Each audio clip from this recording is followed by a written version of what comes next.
Hey, why did you Nice, send huh? this out? Yeah, Yeah. yeah. I mean, someone else sent me this last. So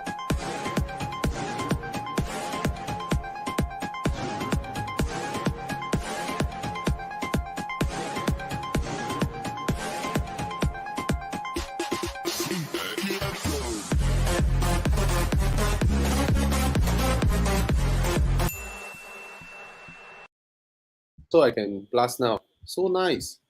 nice, huh? I Yeah. yeah. Someone actually commented how nice the image was in my group. They say like, "Who's your designer?" Wow, really, a lot of details they put inside. Yeah, a lot of thought to the process. Ah. Now only send out. Aiyo. Still loading on my phone. Oh, hello everybody. Uh, Hey guys, yeah, please ask your friends to join, your driving kaki friends, your whatever driving group, ask them to come in, or whoever got car buying questions that they need, your auntie, uncle, colleague, or yeah, please mm. come in. Bobby, I Hey, heard you're Chiang, a where's the millionaire. square version? Hey, sorry. Chris says you're not a millionaire after you sell all your cars.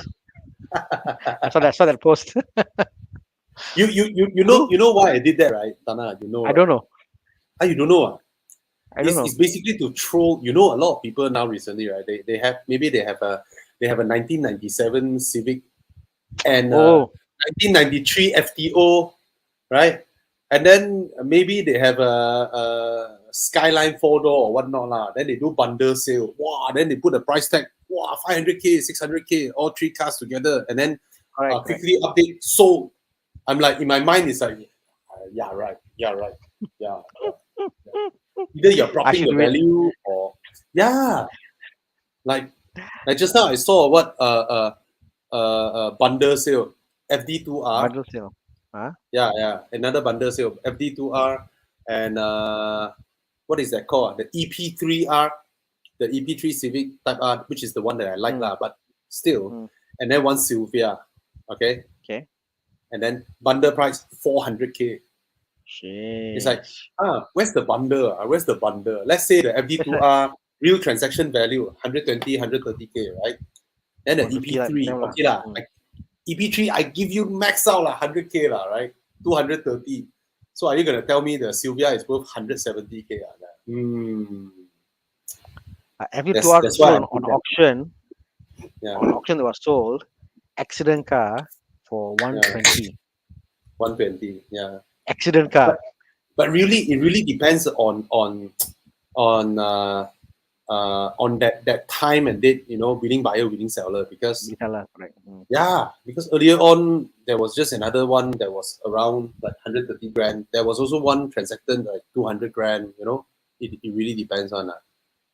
True, So true. anyway, And I think yeah. people now are realizing cars that they used to ignore. Like, oh, this is a stupid car. They're like, actually, it's a good car lah. So, and then they create their own pricing. Well, I wonder how much I could sell. How much if I sell all my cars? How much it was worth? Could I afford a proper 911? For sale post 4E36 or 5. Well, Or is under it 5 now, bro? I Thomas is in. Let's get Thomas in. Thomas, can we have you in? Hey, Chiang, Thomas waiting. Hey, Thomas. Hi, Thomas. Hello. I wish to, yeah, Hey? Can I you hear me? wish Oh, to I wish to explain myself, Thomas, to you and Bobby, Yeah. why I wait, got Yes, all yes. the E36. wait. How many Can you hear me? E36 you have now? How many? I, Yes, I, we I can hear you, Thomas. We can hear you. Okay. Cool. um, How many? five, 5. five. Five But there's a E36. reason. There's a reason. There's a totally legit reason.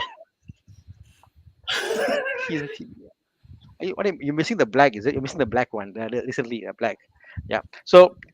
Okay. So hear me out. Hear me out. Okay. Um, the actually I'm missing few lah. Actually, okay. Sorry. The one in the middle, the one with the black and silver kind of thing, that is going to donate its interior to my the one lah. Interior from that lah is going to go into it. Then there's a black one that I bought, which has got the manual gearbox, so that's going to give it the manual gearbox into it. and then there is some special glove compartment box and all that stuff is gonna come from another one. Like so all this put together, it's gonna go off. The white one is not mine. It's I bought it, but it's a shared thing, and the red one isn't mine. So only three are actually mine, but with they're gonna be consolidated to one, and the rest gonna be sold off. So I have a reason behind it. I can't find the parts, so I have to buy the car. Okay. Wow. Thomas, I buy. Yeah, I think you're mad, bro. soon there'll be a sale of my E36, all done up, be a sale because I have got all my parts already. I'll put back together a decent one and I'll be selling them, but I just need to have, I just need to get Thana it, spec cars. Thana spec cars, yeah. The pain has been done for you. Pain free. You put a Muda, right? E36, pain free. Pain free. The pain But, all bro, gone already. I've gone through all extent, like the coolant system, all that stuff.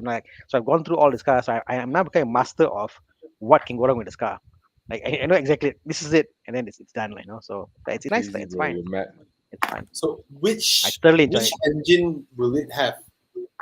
It'll have a 328 manual, and I'm looking for now Yeah. for LSD for the 328 manual. So if I get it's a LSD manual, and then I'm doing a dual caliper setup on the rear. So with a hydro e brake, you can pull, and then you'll just Okay. wouldn't it be fun, Bobby? Hydraulic e brake, second brake, the rear, manual 328. For drifting car, right? I mean, for whatever, drifting, cornering, I don't know, man. steering, it'll be fun. 我不知道. I got no Okay. comments to what you're saying. Okay, so you want to ask, eyeing one and what is the difference? The the 3 to This is 5 would be Since you have five Q&A. more, the since 3 to 5 will be enough, but if you're going to go for it, might as well go for 3 to 8 and get a classic status protects done by the 2.5 and 2.8. The difference in tax is so much. Like so only car or only two cars you have, do 3 to 5. Don't bother 3 to 8. If you got more than 3 or 4 cars, then go for 3 to 8. It's much more. I got more torque lah. More torque. It's nicer to hear. It just pulls a whole lot better. But if you want to modify for turbo and do a power supercharger and all that stuff, 3 to 5 is the way to go. It's got a better, stronger block to do modifications. There you go. Oh, 325 got a stronger block. Because I think it's an aluminium head on the 328. It's You see? a This guy is known. No, you can't. I mean, even in my case, I had to go and actually cut and paste and weld and do stuff. It's just not market data, boss. You couldn't buat that. Because what I want to say is JS3 is someone who knows his stuff, who buys and sells cars for a living, and also restores the E39 and all that. He also looking Nice. for long shot. Yeah, Walao. cannot, bro. I so tried. I gave up already. Okay, Bro, check it out. yes, you. I actually bought a working 318 manual to donate to a 328. Then realized what I call the 318 is a shorter engine, so I can't use the long shaft. So there you go. One One drift, lift, one one daily, daily, one one weekend. weekend, one track car, one more for parts. Bro, I only got one wife, bro, so I only have one car. You're mad, bro. It's part of the process, bro. I as Bobby said, I love the process more than the achieving it. I love getting there. It's just something that I enjoy restoring and doing up. So yeah, beauty. How's your project, Thomas? I saw the Alpha set. Upper is great. Mhm. A lot of rust. We just shaped out all the exterior rust. Any what need to cut out, we cut out. We put There's a put video in- out from Chris Wee. You can guys go and watch Chris Wee's channel, and he did a video today on the update on Alpha set. So yeah, Yeah. Anyway, today is about Q&A to answer all your questions. So please let's ask go your and do questions it. about I tell you, people no longer trust we car. give sensible advice already. Discredited Let's buy ourselves. let's buy an Alpha set and restore it, bro. Now, bro, what I do is nothing compared to what you are doing. You are now seafood. Bro, No, Hats no, off. I'll just leave this at that. All right. Look, think of it. There is no Alpha Sat on sale, and that by its Yes. actual thing, it's a value already. Like by the very Yeah. virtue that is non for sale, there is a value for Alpha Sat. That's why I wanted to Yep. restore it. Sure. Yeah. You know, Look we at tell that. people when you buy cars, you have to check for rust point. You know, if got rust, don't buy. And then go for inspection. Hey, long shaft lah, all that shit lah. And then here we are. Here we are. The rust market. I got scared coming to your car, bro. Each time I touch a panel, something fall from the car. Just kept dropping off. So, but yeah, I think the work you're putting into it is great. If you guys are in Kenzone, go and check out his car. Is parked in the lift there. They're doing a lot of work to restore it. So, I mean, I hats off to you to go through that journey to put this cars back on the road, lah. Well, Okay. it's fun. It's fun. Okay. Okay. Come, let's answer some questions. Oh, greetings from Germany. Hello. Wait, here. Guten Morgen or Guten. What time is it there in Germany? It's afternoon, right? I don't know. I don't know. Guten afternoon. And hello, everybody. Hello, Linkesh, Anson, Jess, Hi, Jess. Nicholas. Okay. Did Jess All end right. up buying the Kia Picanto? Yeah, I don't know. Oh, she did. Mm. Hey, she came what? Came once, yeah, right. So Steven Chan has a question. Daily use family car budget is 120 to 100,000. CX-5 2.5 or a new Civic or Accord 2.4 or any other recommendation. So it's a New used car or a Civic. new car. But CX-5 and Accord, I think the new Civic is quite impressive, to be honest. You know, space-wise and all that. So 17 or 2.5 CX-5.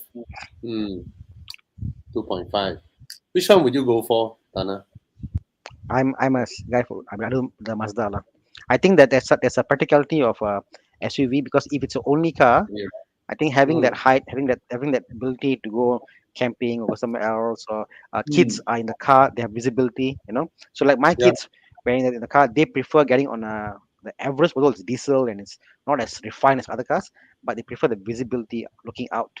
So if you got kids, an SUV is probably this option, you know, that you'll get. Okay. That's where I go. So yeah, that's the sensible one. But I think if you're going for Accord, which is a larger car, I don't think the specs of the Accord, the old one, the 2.4, I don't think it can match the new Civic though. Maybe it has all the newer features already. But I can't recall. Whether it has Honda sensing or not. It's not that much smaller than the Civic though. It's not that much. It's not that much bigger. Yeah, it's not that much bigger. I mean, the leg room is in the new Civic is like, you know. Oh yes, yeah, the new Civic is huge. Maybe the boot space a bit lah, but yeah, you're right. I mean, the cars of today's generation is just so big compared to what we had before. All right. So the next Can't go one, wrong lah. probably I am the one to answer this. S5 is a great choice, but 2011 means it's 11 years old, and you have to look at quite a bit of things. I mean, we are always assuming the fact that these cars were not taken care of since first day, right? That's the worst case scenario. But if it's one that's been daily driven, of course you need to get a proper check. You need to ask the previous owner whether they have done any big refurbishment on its gearbox, because at the end of the day, it is an 11-year-old dual clutch gearbox. We all know dual clutch gearboxes are not that hard wearing comparatively. So get those checked. You may need to spend some money on parts to service up the gearbox. It may not necessarily be the mechatronic one, because there are a lot of things, you know, printed circuit, you know, software updates, there are a lot of other stuff, and other components like your aircon compressors, you know, your supercharger, you may need to, it may produce weird noises because at the end of the day, it's a supercharger hiding inside the engine, with all the belts driving the supercharger, the pulleys and all that. You need to get all those things checked. But fundamentally, the design of that engine and transmission, it doesn't come with any design flaws, unlike the 2-liter of that era where you have Yes. a lot of maintenance needed. So if you get one that is like, properly taken care of, then it's good. It's good. High fuel consumption, no two ways about it. And the temptation to tune it is there because you spend like 2,000-3,000 ringgit and then you get another 100 horsepower. So it's value for money in terms of tuning. So most people would tune it. All right. Yeah. What else? Question for Thana, or the one answer already. Kizashi.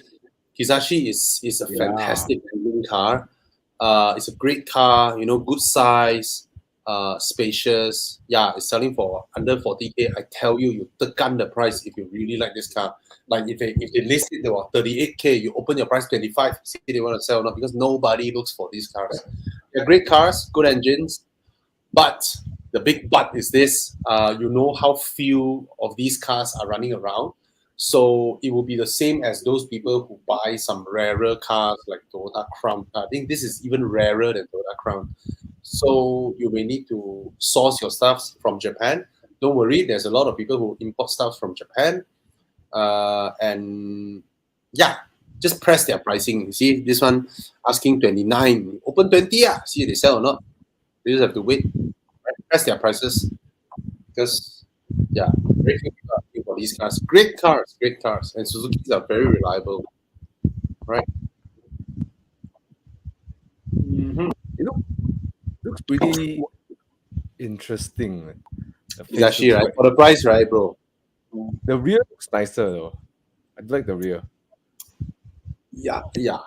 I mean, if someone tell me I'm buying a Kizashi for daily, I would definitely trust that person. Someone say if I'm buying an M2 competition for daily, I don't really trust that. Dude, it's really a daily. What the fuck? Your definition of daily is so different. Yes, it's a daily. It's the right size to get around town. Mm. Well, must keep in mind that I don't have kids, okay? And the most I'll ferry is my dog or my cat, right? And then Very true, bro. Very true. It's just that with the Kizashi, you can carry more dogs and more cats. What the heck? Yeah. Anyway, yeah. It's a great car. The Kizashi. Yeah. Okay. All right. Yesterday I went to look at a Jaguar from a friend of mine, and this question came up: Jaguar 420 and MK2. From a friend of mine, like buying a V8, like now, and I was surprised at how Question: she was telling me, yes. What is 420G and Jaguar MK2? It's Chiang, do your work. It's a generation. 420G is the 420. It's a generation. It's very old. Like I think like 1970s or 60s. Like from what I gather, you want to go for the X308, which is like just I think 2002 or more on that. It's an aluminum body, lighter, more power. And don't go for the 6-cylinder, go for the 8-cylinder. Apparently, they are the most reliable one. So, from what I've learned in the last 1 week, doing some study for my friend, this is the 420G. No, Chiang, can you close this picture? Can you close this picture? No. 420G is the Mark X. Hey, Chiang. No. I mean, you don't highlight. Show the screen. Which one is 420G? It began with the iconic shape of that round circle. From then onwards till now, the same design has been kept. Wow. Hey, the side profile very nice way. Yeah. And this was the times where Jaguar was renowned to be like Bentley kind of level, right? Oh yes. When it was actually, but his question is like compared with the MK2. MK2 is like a whole different kind of look and feature, So both classic cars. This is more iconic. MK2 is famous way. it's yeah. So I'm no capacity to answer like such a classic question car, but MK2 if is it's for the M5 of its generation, right? mm, It's like the so I beautiful. no, it's like a high performance four-door sedan or something like that one. Mm, mm, mm, mm. Yeah, it's like they say the criminal getaway car is always this MK2. Yeah, I thought it's the something like that. Carlton. High powered car lah. Ah, But yeah, Jaguar prices are going up now. If you're buying a Jaguar, buy quick. I think it's people are realizing that the new Jaguars are no longer Jaguars and the classic ones. oh, look at this, beautiful. Beautiful, MK2. huh? Hmm. Yep. Well, a Please share, bygone Vesh. era. Want to buy it? Yeah. A bygone era. Now they, ah, now their cars are Oh, they went inferior into to GTRs. BMW, bro. They look like BMW now. But at Oh, no, one I don't point like- they were, and yeah. Yeah, Oh, lah. Jess replied. So on our response, she bought the Picanto, but now she's looking at the 2008 instead. Oh, is it the new one or the previous one? Jess, the current Must be. 2008 or the previous one? Mm. Please answer us. Because if Yikang is here, Yikang will be like, no. Okay. Thomas, for you, question, Thomas. Why the M2, not M3, M4? Oh, I don't like the M3. Okay, I like the M3 more than the M4. I don't like the M4. Yeah. which M4 you're talking about? The F82 M4. Okay. What about the Bugs Bunny? Actually, I like it, but different price point, lah, bro. The M2 competition and the M4, the new M4 is different price point, right? M4 is like 700K, right? But I still don't like the size of M4. Not my kind of car that I would like. It's too big for me. I like short Like- wheelbase, something Mm. something small. Yeah. Like So like M2 Bobby, really has that. when you hear about M cars, what is your ultimate M car? Like for example, if you see an Audi wagon, it's always RS6 lah. That is the cookie cut model lah.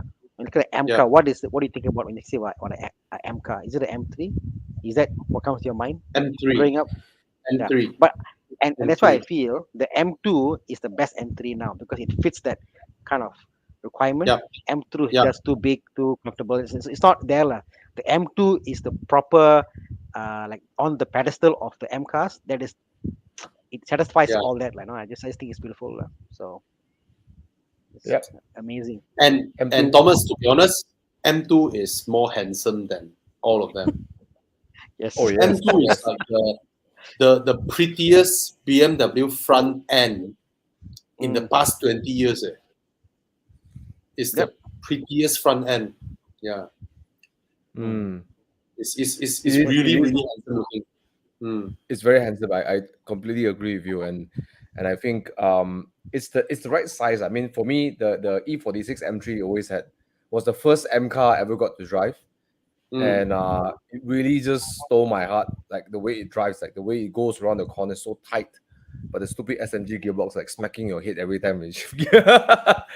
But Yeah, but Thomas, it's that very low, like you feel low, mm, a bit like racy, and then the M2 has that same sort of character, like it's small and tight, but this time a lot of torque, and it's just snappy lah, just really snappy, and it's my daily. I know all of you think I'm crazy, but yes, it's my daily because I think it's a great size to get around town, move around and stuff like that. And bear in mind, I'm a single man. I'm not married. Sorry, I'm dating, but I'm not married, so I don't have kids. And my parents, they don't really ride my car because they drive their own cars and stuff like that. So yeah, it's why I picked the M2. But yeah, that's just. but side profile really M4 nicer. Side profile, sleeker. My challenge with the M4 is Yeah. that it's so long and it feels a bit confused. The body is so stiff, the suspension is stiff, and it's great, but then the size is like Grand Tourer kind of size. So I'm a bit like I don't know how to feel about it. It has less sense of danger. M2, however, feels dangerous, Yes. which I like. I like Yeah. that sense of danger and naughtiness of the car. And Tana, you've driven the M140i with Yeah. Alex's one. There's Yeah. this very naughty sense. The car might Yeah. oversteer every time. Correct. I think when you buy the kind of cars, the car must able to kill you. If you have that feeling inside of you, then you're like, wow, I love this car so much, you know. And that's where like the bigger and like the M3, whatever, it's like it loses the intipati or what is the M lah. So because it's your daily, it makes you alive every day. It makes you feel alive every day because it's trying to kill you every But day. of course, I want to take it to Toge and find a nice piece of stretch. I like to enjoy the car. The M4 feels very easy. You go in the corner. The front end is very obedient. It goes in, then you just swing out. But the M2, if you go in hot, right, it understeers a bit, but it's easy to remedy. Then you throttle, the car will rotate. It's just really alive lah. It's just a lively car lah. Okay, so it's just my preference, Anwar. Some people like the M4. I'm just on the personal level. I don't like the M4. It's a personal thing. Great car though. Great car. I think it goes Great back car. to your I won't discredit the your M4. skill level. I think because your skill level is so high, No lah. My skill cars is so is- high lah. your skill is high, bro. You want me to send you a picture again, Thomas? Okay. So Hey, every time Thomas says that, no lah, I'm not that fast. Then I will threaten him. I'm gonna send you a dick pic if you say that again. What kind of colleagues I work with? So we got Vignesh here. Question was third generation Mazda 3 or Vento? Third generation Mazda 3 or Vento? I What think is Vento third generation Mazda 3? Let's go It's a and good Google what question. is third generation Mazda 3. I think it's the Yeah. previous one lah. Previous. I suspect is previous. Is it? Oh no, Mazda 4 days. No, it's 213. what? Okay, ma, it's the first time they came with Then the whole light, the shield thing. second generation. Sky Active lah, the Sky Active Mazda 3 ah. Sky Active, bro. Yeah. Sky Active. Mm. Yeah. Yeah. Yeah. Nice. You get the Sky Active I Mazda think- 3. You get the Sky Active Mazda 3. I'm not sure why Vento is in this list lah. I think to just give an answer that is interesting for everyone to sort of like grasp is that when you're buying older cars, try to get turbocharging and smaller CC tend to spell more problem, right? Because I feel like you're like demanding more from a small capacity, and Vento is one of them. Yeah. Whereas Mazda is an NA, less components, less heat. Mm.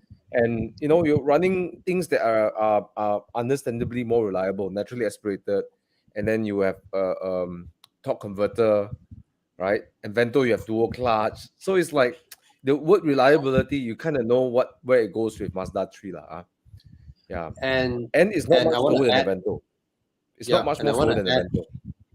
I want to add is that there is a critical size. Once you reach that size that is usable daily, you tend to not want to change car that soon.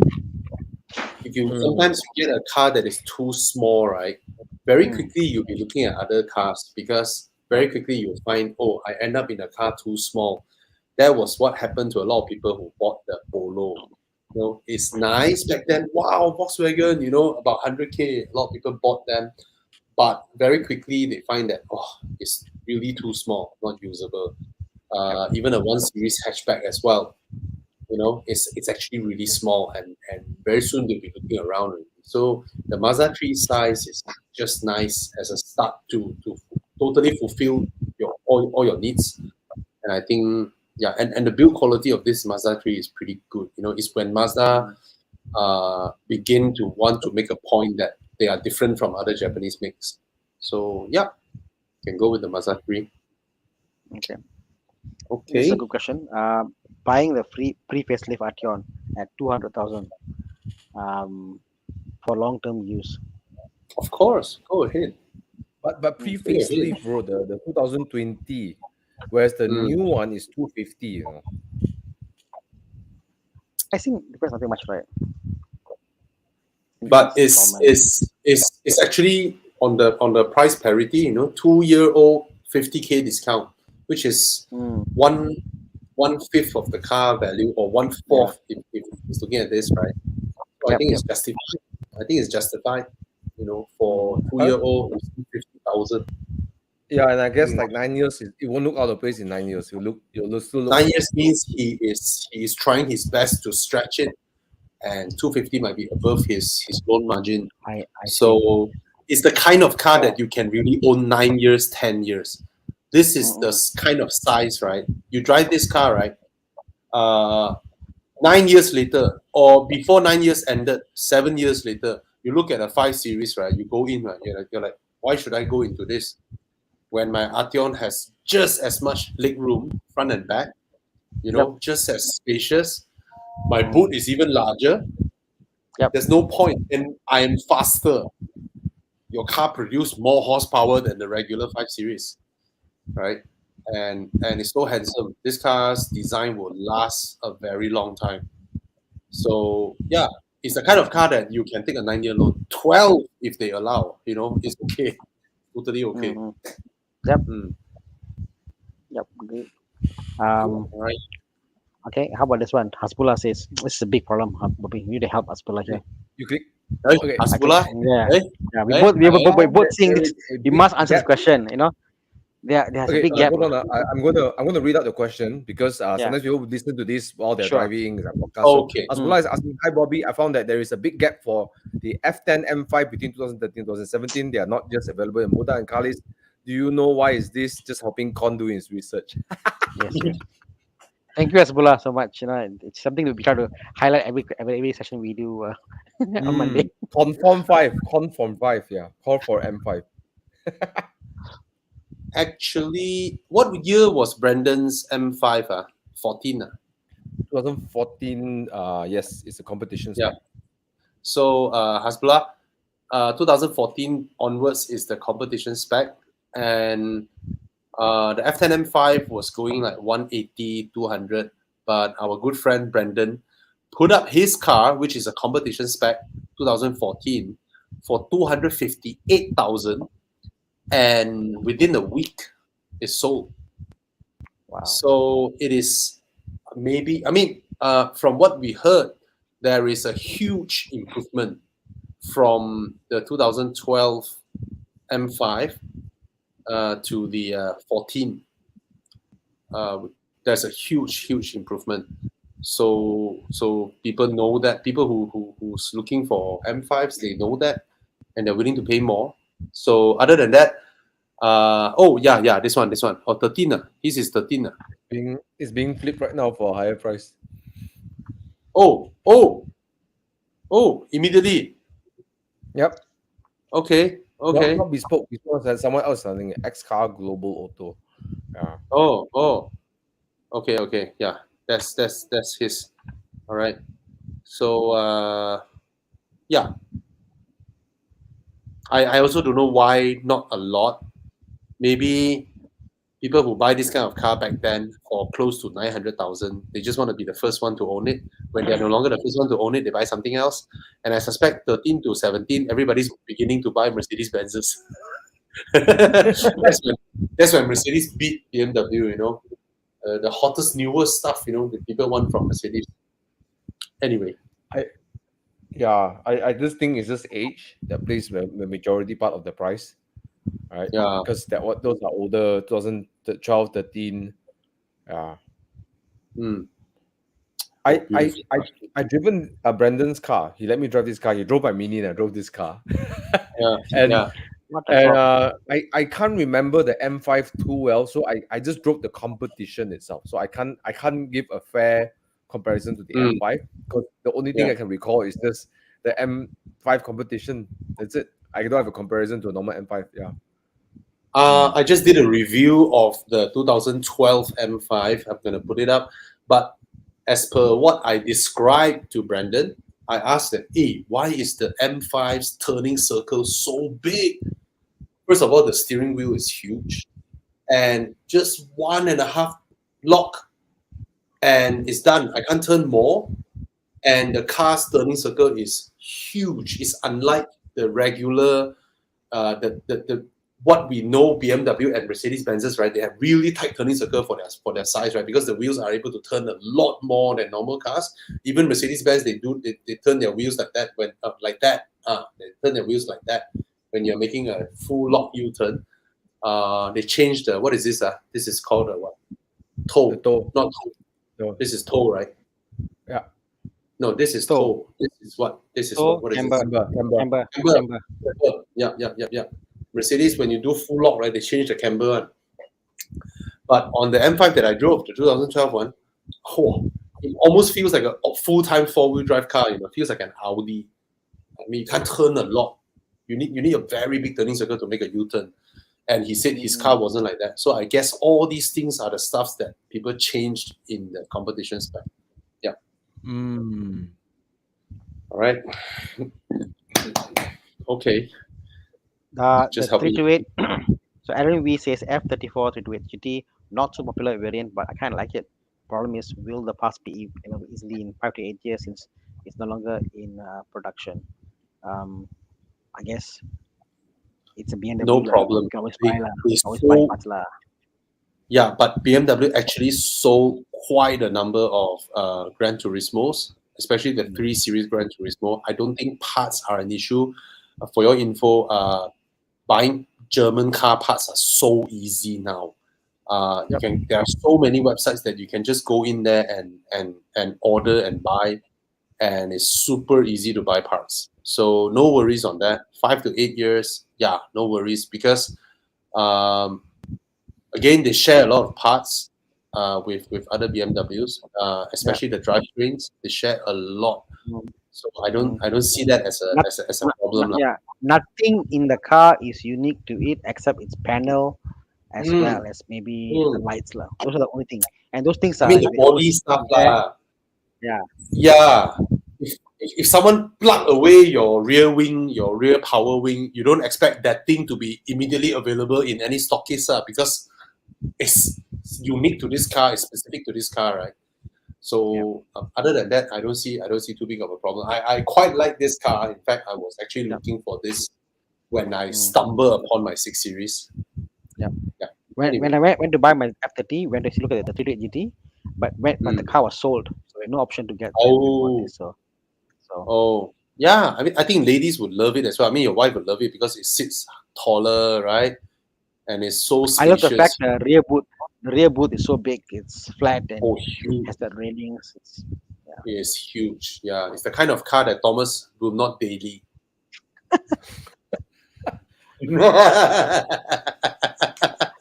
Okay, Abhilash asked a question. Hi guys, which do you think is the best Volkswagen GTI, Golf GTI to have fun with on a daily basis? Cheers, guys. Hard question lah. Every GTI is fun lah, except M4 lah. I know Mark 5 onwards, everything is fine. To answer Abhilash, right? I highlighted this question because I want people to know that look, even Mark 5s, Mark 6, Mark 7s, they are great fun daily. Just depending what budget you have. You can't go wrong with a Golf GTI. You really cannot go wrong. It's the one of the best combinations out there. You know. As much as I don't like to own any Golf GTI, really, I mean, you know, but I really like. I will always go for the crazier option, like the Megane RS or something like that, right? I always respect the Golf GTI. It's such a respectable car. You can't take that away. Yeah. All right. Just buy the one that fits your budget. Just buy the one that fits your budget, bro. Abhilash. It's cash or loan, and see what you can afford and buy. You can't go wrong. Like a Mark 7 now, early gen goes for $110,000 to $30,000 on the loan. The last that you get loan if you want to get Mark 7. So that's the option. Everything else is normal loan. So Mark 7 is the one you can get loan for the first gen, the first release of Mark 7. Okay. So following up the question from that guy, from the last question to Arif Akmal, Renault Megane RS Mark 3 or the Golf GTI Mark 6 in terms of handling? Not fight lah. It's not even close. Even though the GTI is nice, it's not even close.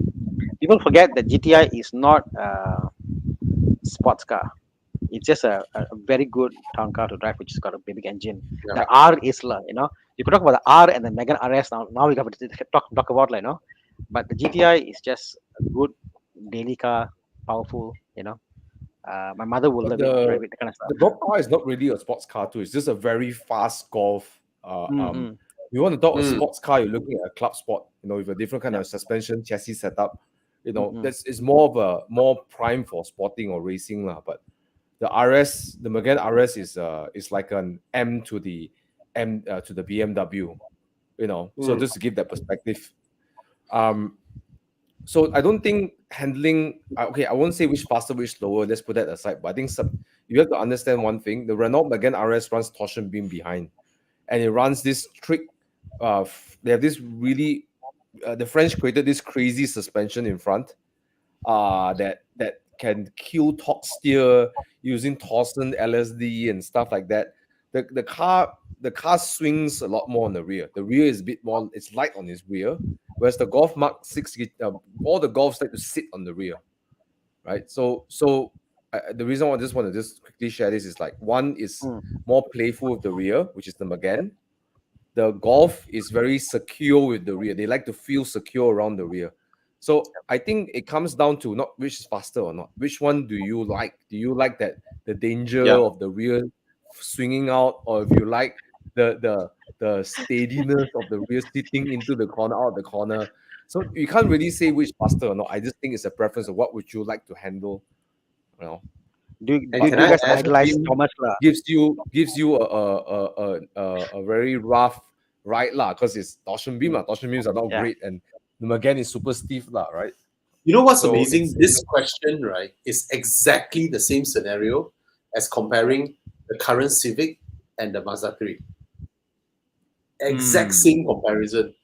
Both handle really well for what they are, but for keen drivers, they would appreciate the one where the rear end will rotate according to the will of the driver.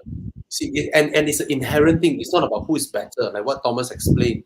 One is independent rear suspension.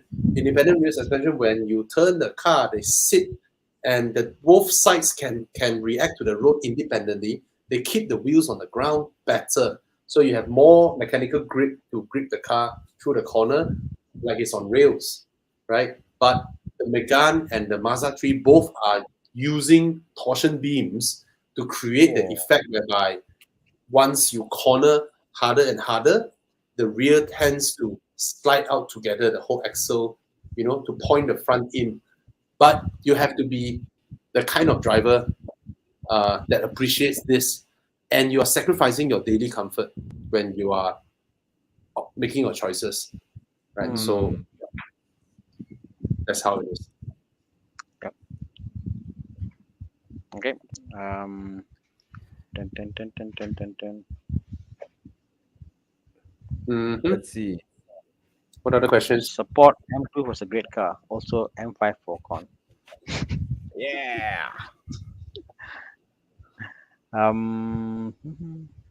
Okay. Hey guys, Adelis Pua is asking, hey guys, looking for a sports car manual 4-door, thinking of a 2018 Type R, which is the FK8R, or the 2018 WRX STI. I think the Type R, the FK8R feels less sporty lah, feels less wild to be considered a sports car, other than the power plant and the It's brakes. I think the brakes fast. are damn good. The brakes are damn good. Everything is good. It's even very comfortable too. Very comfortable. I tend to end up cruising in the car. It's like, it's so comfortable, so nice. It doesn't behave like how it looks to me. Even, of course, it can do what its looks suggests. Yeah, but which one would you pick, Thomas? I think if you say a daily thing, the Type R would definitely be a nicer daily. That's not even a comparison. Like, it's just the better car to daily. And we can. But if you have an appetite for something a bit crazy, then the WRX STI, man. The engine block is like kind of old lah, but but damn, like that thing is like a beast when it's like it's wild and rough and you know uh I don't know, man, it's tough, man, but if it's a weekend, then WX STI lah. Yeah. I'm a boxer guy lah, so for me it's Me Subaru. too. I think that something specialness in that drive would be the Subaru. Yeah. You know, I see all this Honda and like Civic, like okay lah, it's modern, it's Honda, modified. the Type R has very good like capability. It has a lot of Yeah, sporting it is. capability, Yeah. and in no question, a very good sport car, probably more superior than the WRX STI. Right? Let's be Mm-mm. clear about that. But Mm. I think the WRX STI feels more special. It feels Yes. more like it feels there's a sense of occasion jumping in the WRX STI. You if you come in the Type R, you're like, okay, it's but the WRX STI, there's a sense of like, oh, this is really special. Like, this is really special. Yeah. What I like And about that's what. the STI is that it's an honest car. It ends up looking that way because it needs to be the hood scoop and all that. Whereas the Type R has a lot of pretensive stuff, lah. A lot of stuff that tend to look. I never thought that way. Yeah, True. yeah. True. I mean, both are It's good like cars.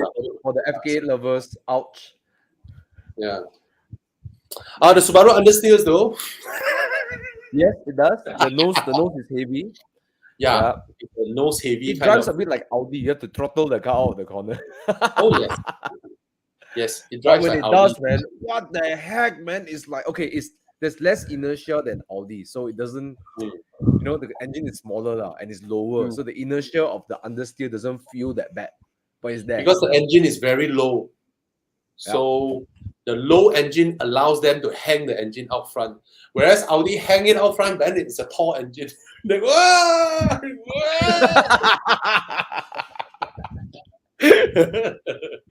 Yeah. So that's how it is. All right, let's move on to the next question. okay. Let's see what questions do we have. Actually, we have a lot Looking of for questions. Mazda 3 hatchback for my fresh grad son, not grandson, fresh grad son. Should I go used or brand new? Ask Karen T. Used, save money. Yeah, It's for a son lah. Most likely he will change his mind in 2 years. You buy Yeah. it now, then he'll like, I want a A45 or something else. Yeah. It's a temporary car. and he might he might damage the car because he's a youngster. No, it's not my. It's a very, very high likelihood it's going to damage the car. Yeah. You will damage the car. So- That's not even a question. Ask him Yep. to drive safe. Yeah. So just Ask him to drive safe. Yeah. Hey, bro. I mean, When youngsters you are were when you were 18 years old, when you're saying, hey, drive safe, bro. you know what's a funny story? We know a school friend who drove the father's 300 ZX. Okay, fair lady, 300 ZX. Oh, okay. And he stays in my family's taman, and he was powering downhill, and then he hit the curb, and there was a big tree there. Okay, so when I mention accident and tree, people would think that, hey, what's funny about it? Most likely it's a death case, it's a fatal accident, right? So his car end up like spotted on the Y branch of the tree. Watch there. So the 300 ZX ended there, and the first thing we asked is, how is he? And then everybody said, and those people who know, they said, oh, he's all right. When the guy said he's all right, all of us were like, oh shit, he's in deep shit. So from what we heard, he got his injuries from his father. Apparently, the father punched him or something like that. Oh shit! Yeah. So that's what you get. You get into an accident, you end up on a bed, to the hospital. Then your parents will be like, "Oh, how's my son? But you walk out of your car scot free. Oh, you're dead. Whack out. Yeah, cannot whack. Yeah. So Okay. Good and affordable convertible. hey, give us a budget. Like that, you're not helping us. What's you're not helping us. affordable? Give us a budget. Yeah, cash or loan. Then we And can help price you, range. right? Mm. Yeah. Mm. Mm. Okay. Right. Hey, Terence, welcome back. It's asking Bobby, Thana and Thomas, between the MX, the new Mazda 2 and Honda City V Sensing sedan, which is the better first car for a graduate who just started working a year ago? Any recommendations below 100K? Thanks. Mm. It's Mazda The amazing how Honda V Sensing makes driving very easy with the Mm. lane, the blind spot assist, the Yeah. blind spot thing, and it just makes driving a lot more less stressful in KL lah. I I think ask don't you a need to question to configure. Thomas. Does it work, Thomas? I mean, like, I know it's there in these cars, like the Hondas and the Toyotas, I but really I, appreciate it. I mean, I don't know, lah. I mean, it works, but if you drive, let's say, for after 2 days, will you keep it on? I I mean, will. anti-collision, I on it. Yes, I love anti-collision. That's good. Blind spot, it doesn't matter. But the lane keep assisting, No, I no, don't no. know Link whether keep assist. I'm talking about the you signal left, and your blind spot. You get the camera that helps you see. Mm. You know. There's no Yeah. comparison. The Mazda 2 just cannot compare to the new offerings from Honda Mm. or Toyota for that matter. You know, there's just no comparison. For 100K, you need to The point a obvious gun at champion, me. the big is Yeah, you need to yeah. point a gun at me to buy the Mazda 2, to be honest, for 100K. No way It's I'm buying that smaller. car. It's less refined, right? Way Mm. smaller. Yeah. Yeah. Mazda 2 always And had an the issue. new Honda City this generation, right? It starts to ride a bit continental. It Mm, feels a bit mm. continental. Yes. I'm very impressed by the way it rides. But something funny about Honda City, Mm. just Right. like all the old Honda Cities, when it rains, it's very loud inside the car.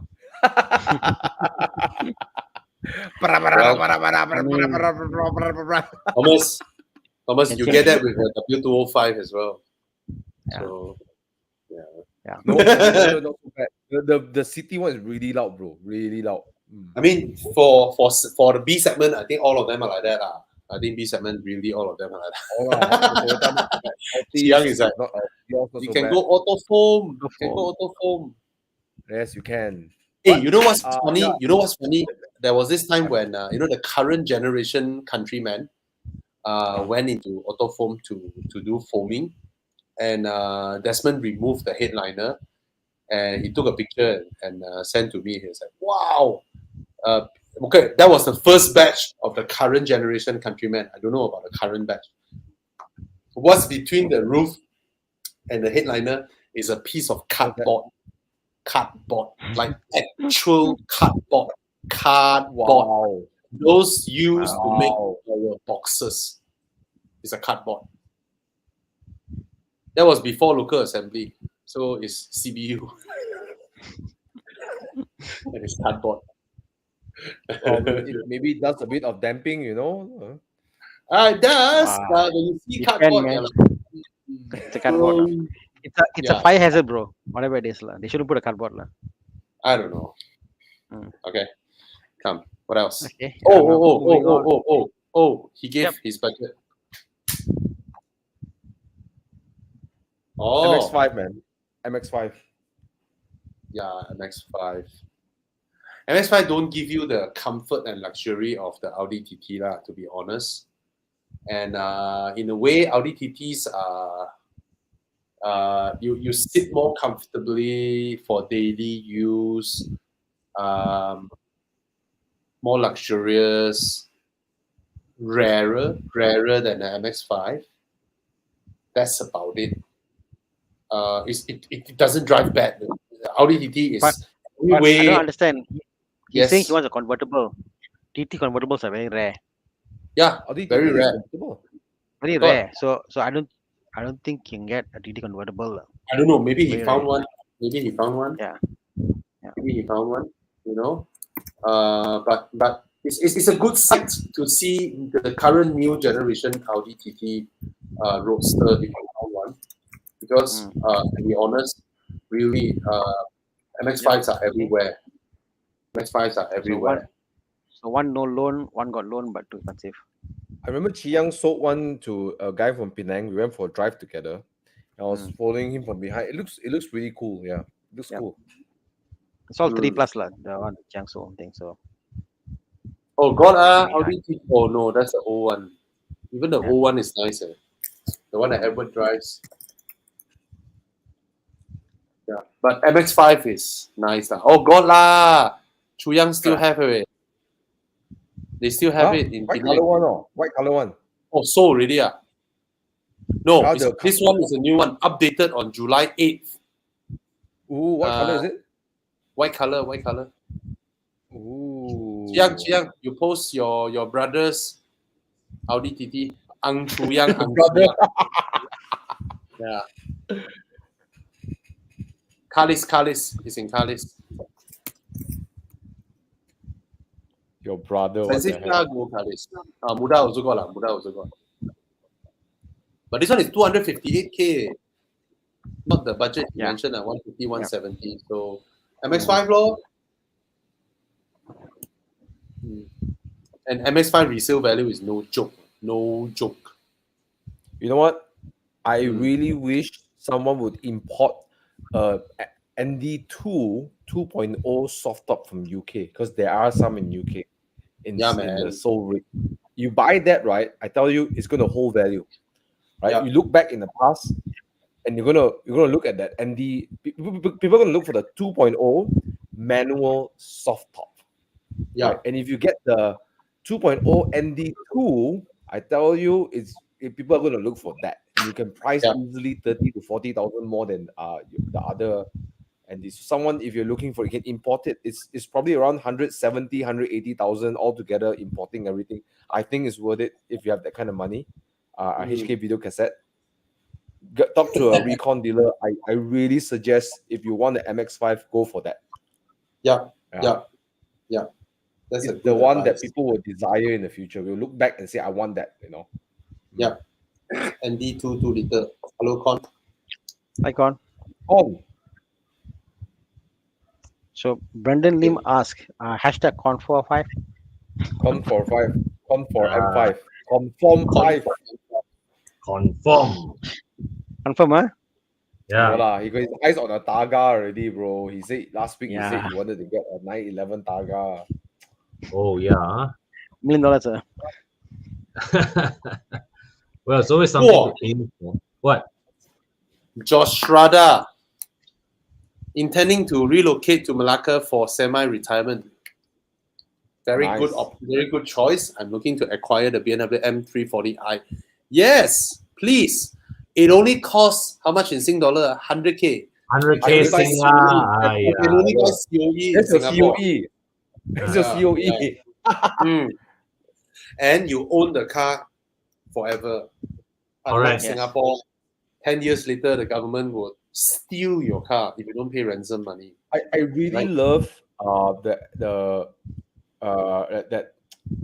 M340i. I just really like how such a great all-rounder it is. Oh, yes. So comfortable, so got so much power. Hey, you saw that video? The M340i turn left and then fly up. Woohoo! Is that an M340i? Or is a regular T-Series? Wow. Ayo. Wow. Yeah. People who spend 400K on a 3 Series have that kind of IQ. Yeah, no? Amazing way. The way he it's road rage, bro. But I don't know, man. Maybe he thought the 4-wheel drive would carry him through. But anyway, let's hope the guy is safe. I think he looks safe from that accident. He didn't carry him through. He carried him through up the wall. He probably thinks his uncle Wires Kong, he can drift. So go inside. I hope just kidding. Hope the Singaporeans who are watching, please think about this. Migrate to Malaysia for long-term retirement, because it's the best place ever. You keep your money in Singapore. Yeah, spend it in Malaysia. All right. I just have a Singaporean journalist friend who always told me about Malaysian crime. He just sent me the link for the stolen Civic Type R in Genting. Then I sent him another link. where 6 cars in Singapore were stolen by 5 people. So So I send him. Then I just say, it happens everywhere, bro. I mean, these things will happen. Correct. So it's just that, of course, Singapore media loves to report on Yeah. crimes that happen in Malaysia. I'm not saying Malaysia has less crimes, definitely not. But Mhm. overall, it's a very, very safe country. I don't know how else to say this. I mean, you compare to UK, you compare to US or whatnot. Come on, But you migrate here, don't go and stay like, like go and they stay won't a lah. place. They are so rich, right? Correct. Yeah. Mm. Like Yeah. put it this way. Let's do a check here lah. We know so many car guys, right? We know so many car guys in our group lah. Can you recall the last person who got their car stolen? In college time, no? Yeah, exactly. My point is, we know, like our network, we know thousands of people know the groups we have and all that stuff. Correct. Yeah. It's like not No, directly, it's like really rare. The thing is And this: you know what in the funny Singapore, thing right? is? In Singapore, right? Even if you are a millionaire, right? Okay, let's not say millionaire lah. You are middle income Singaporean lah, quite okay lah. And then you stay in a 700, 800,000 Sing dollar HDB flat lah. Your neighbor screaming in his house middle of the night. Can you do anything about him? You cannot. You report to the police. Police say not their. You know, really, this actually happened to a lot of people, right? But in Malaysia, right, if you guys move to Malaysia, your income level, you will be staying in gated garden. All right, you will definitely be staying in gated garden, and it's so safe. You have security guards, you have cleaners, you have all these things, right? It's a world of difference from your HDB flat. Okay, It's like so it's like facilities and if all you're that. the Yeah. moment you have money, the places you Mm. stay, places you go to eat, places you do whatever you do in Malaysia Oh yes. are not only the Mm. places that are this a bit dodgy places like, you know. So I for you like you think Malaysia got me this thing, Malaysia really you'll be living in that kind of a mindset. So yeah, come Exactly. guys, come to Exactly. Malaysia. Yeah, Yeah, come here, buy cars, join us for drives. Correct. And the funny And thing this is that is where someone came to me in Expel and said, "Hey, bro, I really like you guys like you and Bobby, talk about convertibles, blah blah blah blah. Thana also got convertible. Bro, I want to buy convertible, but I scared people knife my roof. I'm like, dude, you go when's and the last talk time to you hear? 100 convertible owners. You tell me one Yeah. of them will have got a roof knife roof before. and a knife. All right. See, the thing is this: if I want to sabotage your car, if I want to damage your car, I want to vandalize your car, right? If I take a knife to cut your roof, it's harder than me kicking your door. I can just kick your door and it will leave a huge dent over there, and I don't even need to carry anything with me, or Correct. jump on your bonnet, or Correct. step on your exhaust gas, step on your diffuser, plug away your wing. Yeah, these are things that are way easier and Take a way potato and shove it off to your exhaust of your enemy. And All these things will kill the car. yeah. You know what I mean? Oh, you just put your feet on the exhaust, and then you just lift your weight up, and then the whole exhaust will drop. It's that simple. If someone wants to damage There's your just car, a plastic bracket. That's all. Yeah. Yeah. why bother take a knife to cut the roof? It's so Mm. difficult to cut it. It's a very strong canvas roof. Exactly. Actually, you're probably right. Average person strength, you need an axe to really damage a convertible roof. Okay, how is this like? I've got an old soft top from my MJ that I took out. Go on, we'll do a video. How that one hard is it can. to step? The modern How one hard cannot. is it to step? That is a great idea. Yeah, I got a sample you can try out. Like, now, how hard is it to step and cut a soft top? Like, try it out. We'll do the video. Yeah. Thana Not likes easy lah. Not pain. easy lah. Hashtag Thana likes pain. No, it's an old one. I'm throwing it away. That's why, Thomas. Okay. Come on, Thomas. Oh, it's lah. really Pity me detached lah. from the car lah. Okay, Of okay. Not course, the I got a actual new one, the soft top car. already. Yeah. I say, Thana's like, go ahead, destroy. I'll buy another one. not my car. It's out of the car already. The canvas is out. Okay. Okay. Okay. Right. This one. Any suggestions on a comfortable daily that can handle well 250 to 300,000? 300. You just described the Arteon. Cash is Tall. okay. Cash is okay. No hatchback, please. So cannot Panamera law. But 300k cash, is it a bit wasted on an Arteon? It is, right? Hmm. Arteon, you take a loan, right? Mhm. 300k Bro. cash. Ayo, well, M5 low. Mm. I saw a CL M5 is yesterday. too cheap for him. No, it's okay. I mean, you don't have to spend it all. You know, you can do 250, 245, get an M5 competition. Yeah, it's more than 300 horsepower, way more than 300. You're 185 cm, you have no problem in the M5. Yeah. Handles well when you push it. Likes to the rear like to squirm around. Yeah. Oh, Oh, this is Jiang put this, huh? not bad. Yesterday I that? saw a CL What did 500 Jiang think? for 98,000. CLS. Yeah. 63. This is perfect. This is Yeah. perfect. You know, CLS 63 AMG.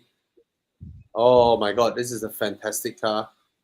5.5 supercharger. No, bi-turbo. Yep.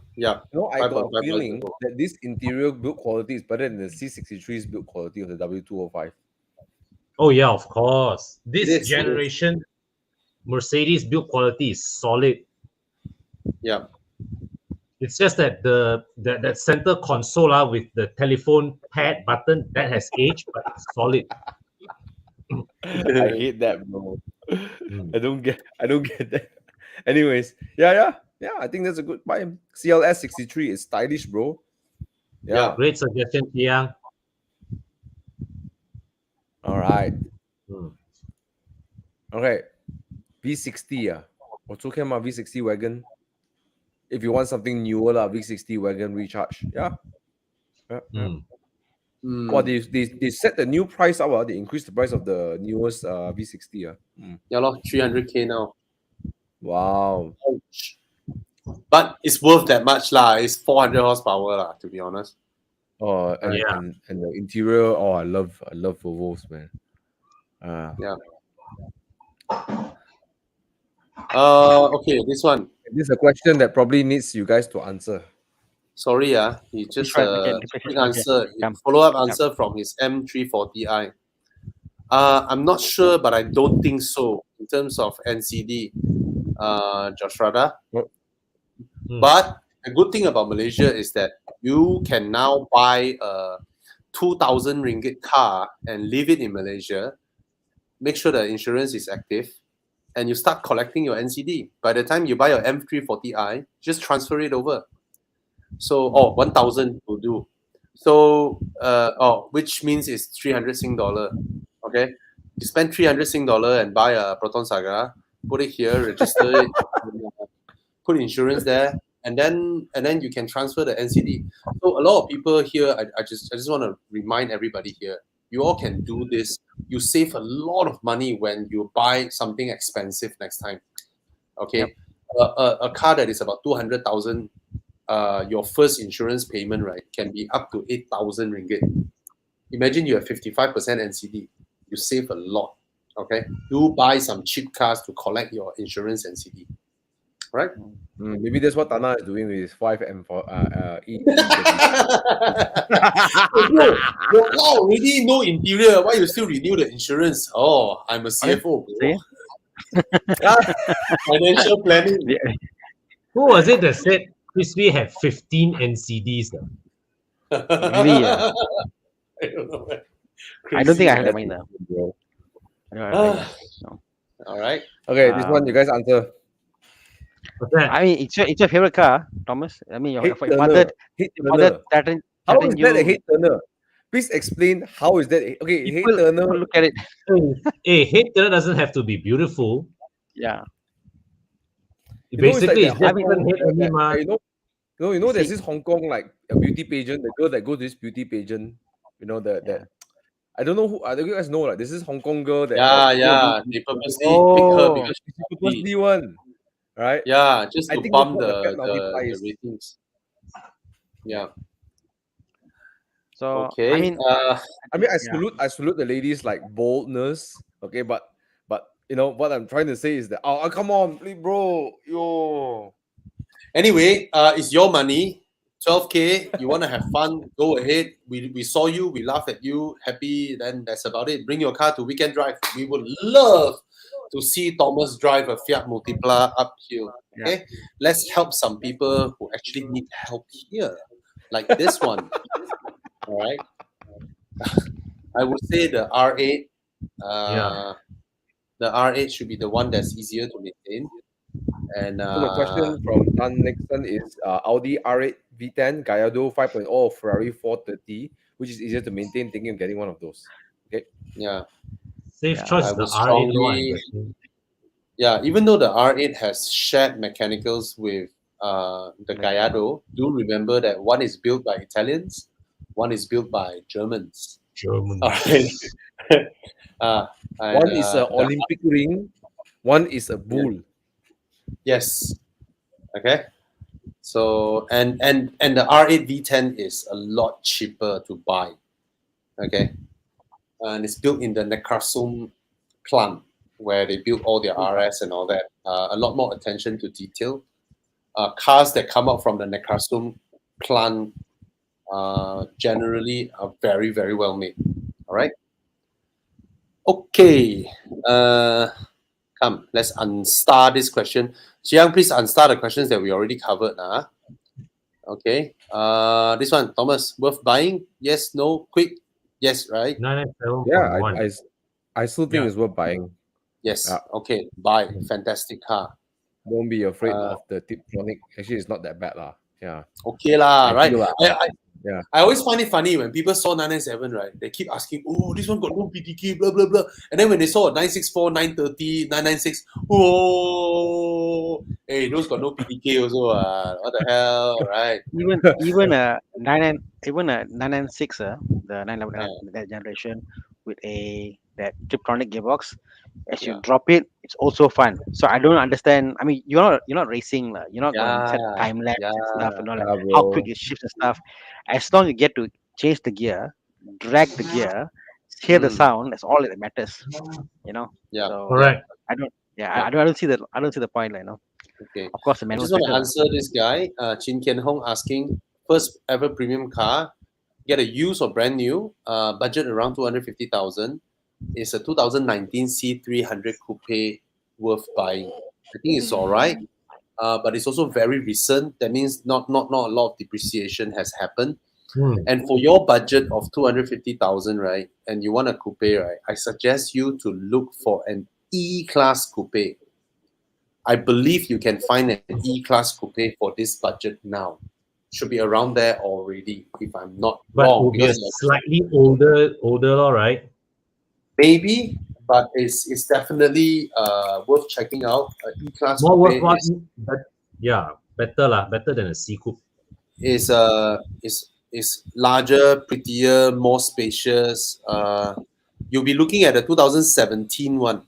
Then you get an E300 coupe. All right, its interior quality is by far way better than a C-Class. And to me, the handling balance is better.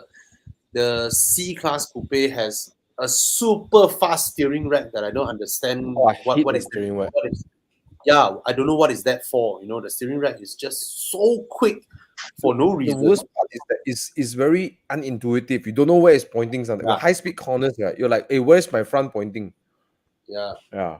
At least the E300 coupe, you can waft comfortably. You know, it steers properly. It's not as small as the C-Class coupe, not as agile, but it's a fantastic coupe. All right, and your family members sitting behind, they won't complain. It's spacious, and the rear quarter window can go down. Fantastic car.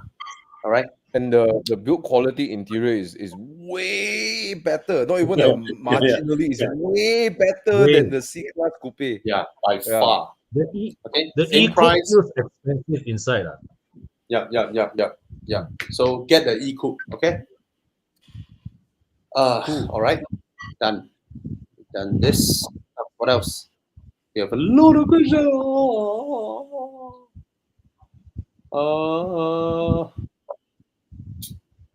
Golf Okay. R line, BMW RS. R line. Wow, budget to 200K. Your budget got 200K, then you can aim better than these two already, low. yellow. Yellow, why get an R line if your budget is so high? Yeah. GTI law. If you got 200K, stretch a bit more, get the new Golf GTI. Yeah. No Yellow. GTI law. Yeah. You Or can the also Mark 7 buy. 1.5. A You can Golf also R. buy a Golf R MK7, which Mm. is by far superior. 170 is it? 170, 180. Yeah, No, yeah. about- for the 7, not the 7.5 lah. No, like 7 line, no? Or you can get a 7.5 GTI for 175. Yeah, okay. But because Golf Rs are such fantastic daily cars, most of them have built up at least 70, 80,000 mileage, which is a bit high, to be honest. Nobody will buy a Golf R and put it as a garage queen. It's so usable Yeah. daily. Yeah. All right. Lovely. And Okay. So, if you had a 86 and you're looking for the next car, would it be a Lexus RC200T or a Ford Mustang? I let Thomas. You are in a very good handling car. Then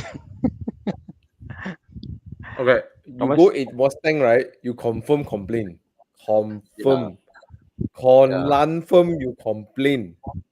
Okay. Yeah. Yeah, lor. I Get think the the RC only lor. upgrade for this is a BMW. Cayman lah. Guys, what's the price of these cars? 250K, right? Yeah. Yeah. But not everybody bought an 86 for weekend driving, for handling dynamics, right? Some people really just buy it because it's a coupe, it's nice. Really? How much is the Mustang 2.3 and the RC 200T? 250, I think. From 200 onwards. Some are below. Look at the RC will be a better gauge. 230K, can find 230K. Very luxurious inside,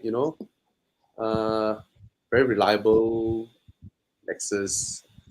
Yeah. 200 what? Feel like 230 above. Yeah. Yeah, Mustang 2.3 is ranging from 240 to 340. So let's assume that he is around 250 plus minus lah, right? Yep. Okay lah. Okay.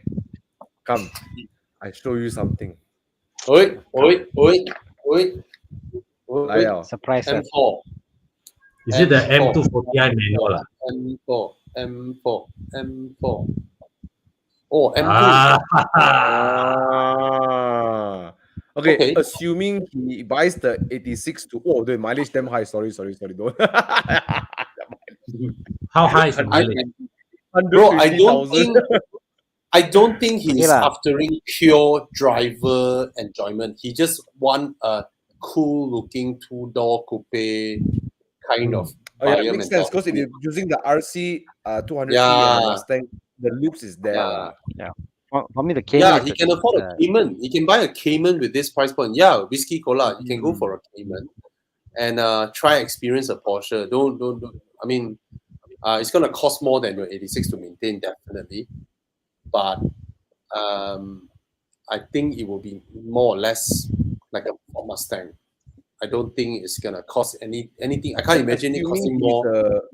Assuming he likes spirited drives too, and is used to wringing the power out from an 86, then the 2.7 Cayman is the same thing. You got to wring the power from the engine, so it's not unfamiliar for him, and it's a different handling dynamics. It's something fresh, something new. I agree. I think that one. Forget about the M2. Yeah. The Lexus RC for a shorter. Okay, we're done. Okay, come, let's go. No need to waste time. Cayman. Sorry. Okay. Never mind. Go with the next question. No need to I delve saw the too one long. say German SUV. German. Who's that? Where is it? Where did it go? 70K German SUV, not too old. Tiguan, no. Tiguan will be Can the buy new. me? Not fine 70K. Can find me? Tiguan? Not too X3 old, is that one? X3. A 212. The old ugly one, yeah, probably. The old ugly X3 probably should be this value now. The Q5 is about the 212. It's about 80K. I think. Yeah. Yeah, X3 is good. 2014 Yeah. is around this budget. Wow. Oh, then Yeah. X3 X-Drive, lor. X-Drive 20. You can get the X-Drive 20D will be better if you can find it. Mm. Yeah. Yeah. I used Tiguan, to this have a price X-Drive has to be 20D. Yeah. oh god, Tiguan a lot actually. Tiguan the whole market is full of God. Tiguan. 2014 Tiguan. That is the The twin name charge engine, definitely isn't will it? be the newest German SUV he can get lah at S70K Tiguan. Yeah. Huh? You But can get the I 1.4 will for go for 70K. I will go for the 2014 X3 lah. You know, it's Okay, proven yeah. that I actually second you on that. 8-speed ZF. You know, the Tiguan. Remember, it has the 7-speed dual clutch. Once dual clutches, once they go old, they are quite kacau one. They will slip. For dual clutches. They will. Yeah, The you clutch feel all that stuff going on. The 8-speed ZF, you won't feel a thing. New, old, they feel the same. Yeah. Right. So go with the X3. Yeah, it's not very handsome, but the Tiguan of this generation before the facelift, they are also not super handsome. Also, you know. They all look more or less the same. They okay, wow. Yeah, go I, with the X3. I didn't know you can get the X3 at this pricing. Yeah, this one nobody like one because Ah. the new one a lot more handsome. So this one drop price very quick. Yeah. So go for the X3. Yeah. Okay. Come. Wow, we are very far behind all the questions. Die.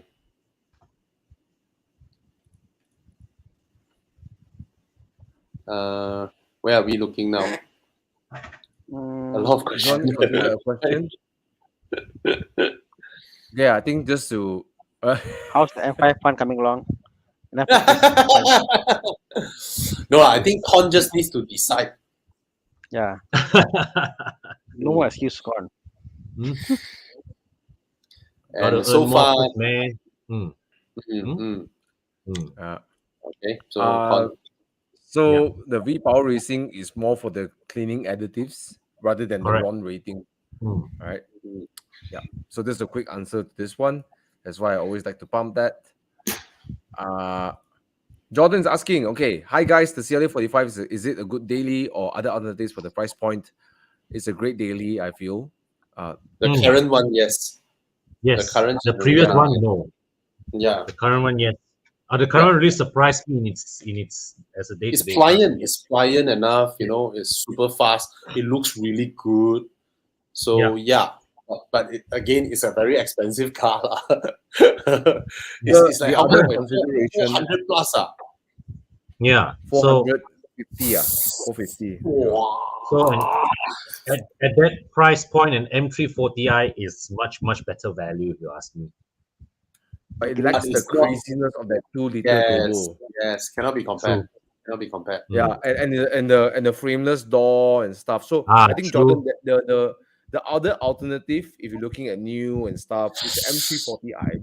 Is if you need more space in your car. If you need more space, but hard to let me find. Repeat the price. 468,000. Oh, they upgraded the price now. 468. That is serious expensive rate. The CLA 45S is designed for people who want one car and can go really fast, and it feels like a coupe, right? Because of coupe design and so on and so forth. Is designed for that. If you can't have two cars, this is the one car, right? So I think that's what the CLA 45S is. It has a racy engine, sort of sports car, coupe, but 4-door. You know. Chiang, what's that? Fire it up. Oh, nice. Also a good daily. Let Chiang fire it up. Can't argue with this daily. 是不是奥迪? Let Chiang fire it up. It's also a very good daily. 是不是奥迪? Why is it not loading?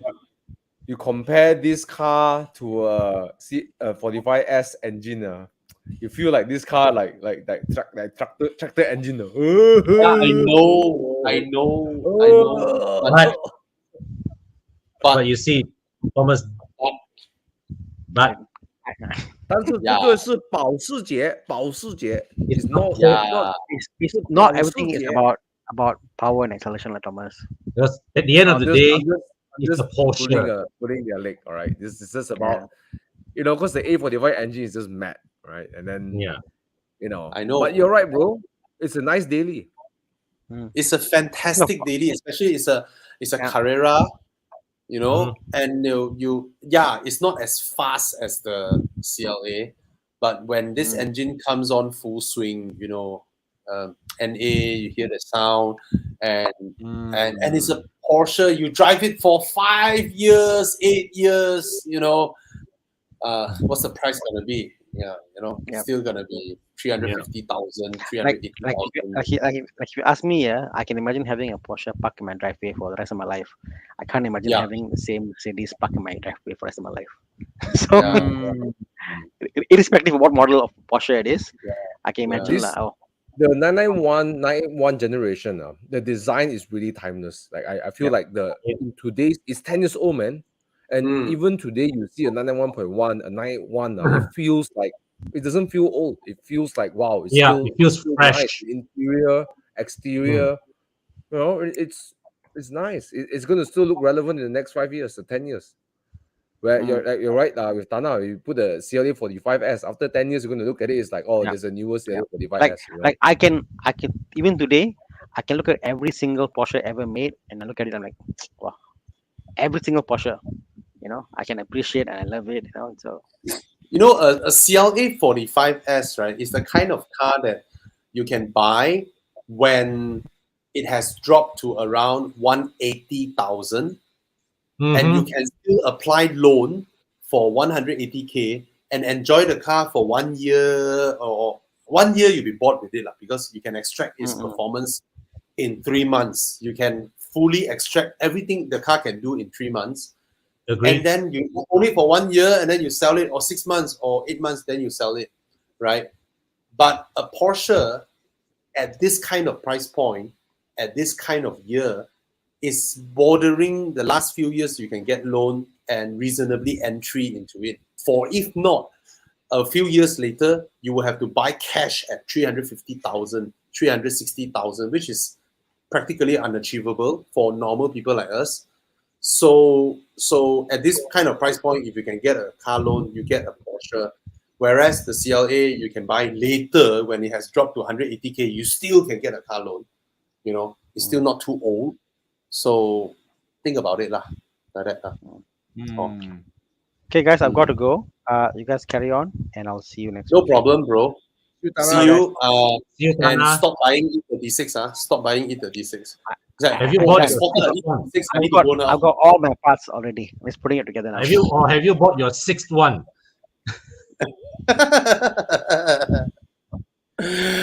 Okay. Yeah. Okay, Thana. Bye. Bye. Bye. I accidentally end the broadcast. No. Oh Bye. no! Don't do that. Why? What happened, Thana? You see, you accidentally ended the broadcast, not the right button on top. Oh, Oh no! Subaru Levorg. Okay. I think the Mazda 6 is a bigger car.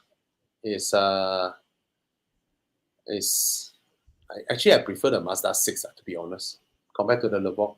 Levorg is special, rarer, but Of course, my money is on Levorg being the better handling car. Boxer engine and all-wheel drive. But I think the Mazda Mazda 6 handles yeah, the Mazda 6 is a fantastic handling car, so you're not losing much. A better all-rounder, I would say. But and I think Levorg is CVT. Sorry? I think Levorg is the CVT. Levorg is CVT, but it's a really, really good CVT. But it's also annoying like CVTs. And the thing is, you own it for a while. Later on, you can find some enthusiast who wants a Levorg. It's very hard to find an enthusiast that wants a Mazda 6 wagon, to be honest. So, Yeah, up to you lah. Up to you lah. My choice would be the Mazda 6. I think it's a superior car. Okay. Thomas, you found anything you want to talk about? The follow-up from Whiskey Cola, because the guy who said 86, he said he wants a manual. Oh. 75 auto. Was considering a BMW, but seems too mainstream, so looking something out the box. That's why he chose the Mustang and the Lexus RC. You're right. You're right with that. Cayman was bombastic. Okay, but looking for 2 + 2 cause baby. So Cayman no. Was sport when someone looked at Bezza. 86 was sport when Bezza looked from the back, and you can't take your baby along as well. Yeah. Oh, you know, I was in Kepong yesterday and I saw a GR86. No, it was a BRZ. Sorry, BRZ. Yeah, but it was the current gen one. So for his budget, but baby coming war, RC and Mustang also not easy to go in and out. No. Actually, if you say got baby and you got a coupe, the only one that fits the bill is the E-Class, but it's a bit beyond his budget. Yeah. 2 + 2.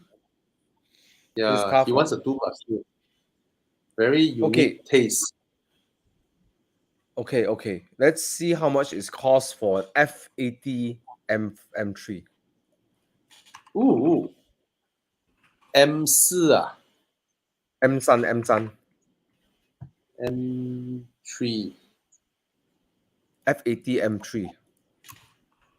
I'm trying to look for 310. There's one going on Yas Marina Blue. All right. They're usually a bit more expensive than M4's one. Because rarer, man. Yeah. But this is a bit tuned with so on and so forth. A bit rare, not a lot of choices in the market also. That's the trouble with M3s. Yeah. Can we find M4, a 4 Series Grand Coupe? Oh, bro. But then don't know. 640i. but his budget is about 250,000, you know, which is a very good budget to buy a lot of stuff. He said M4 too mainstream. He wants something rarer. Wow.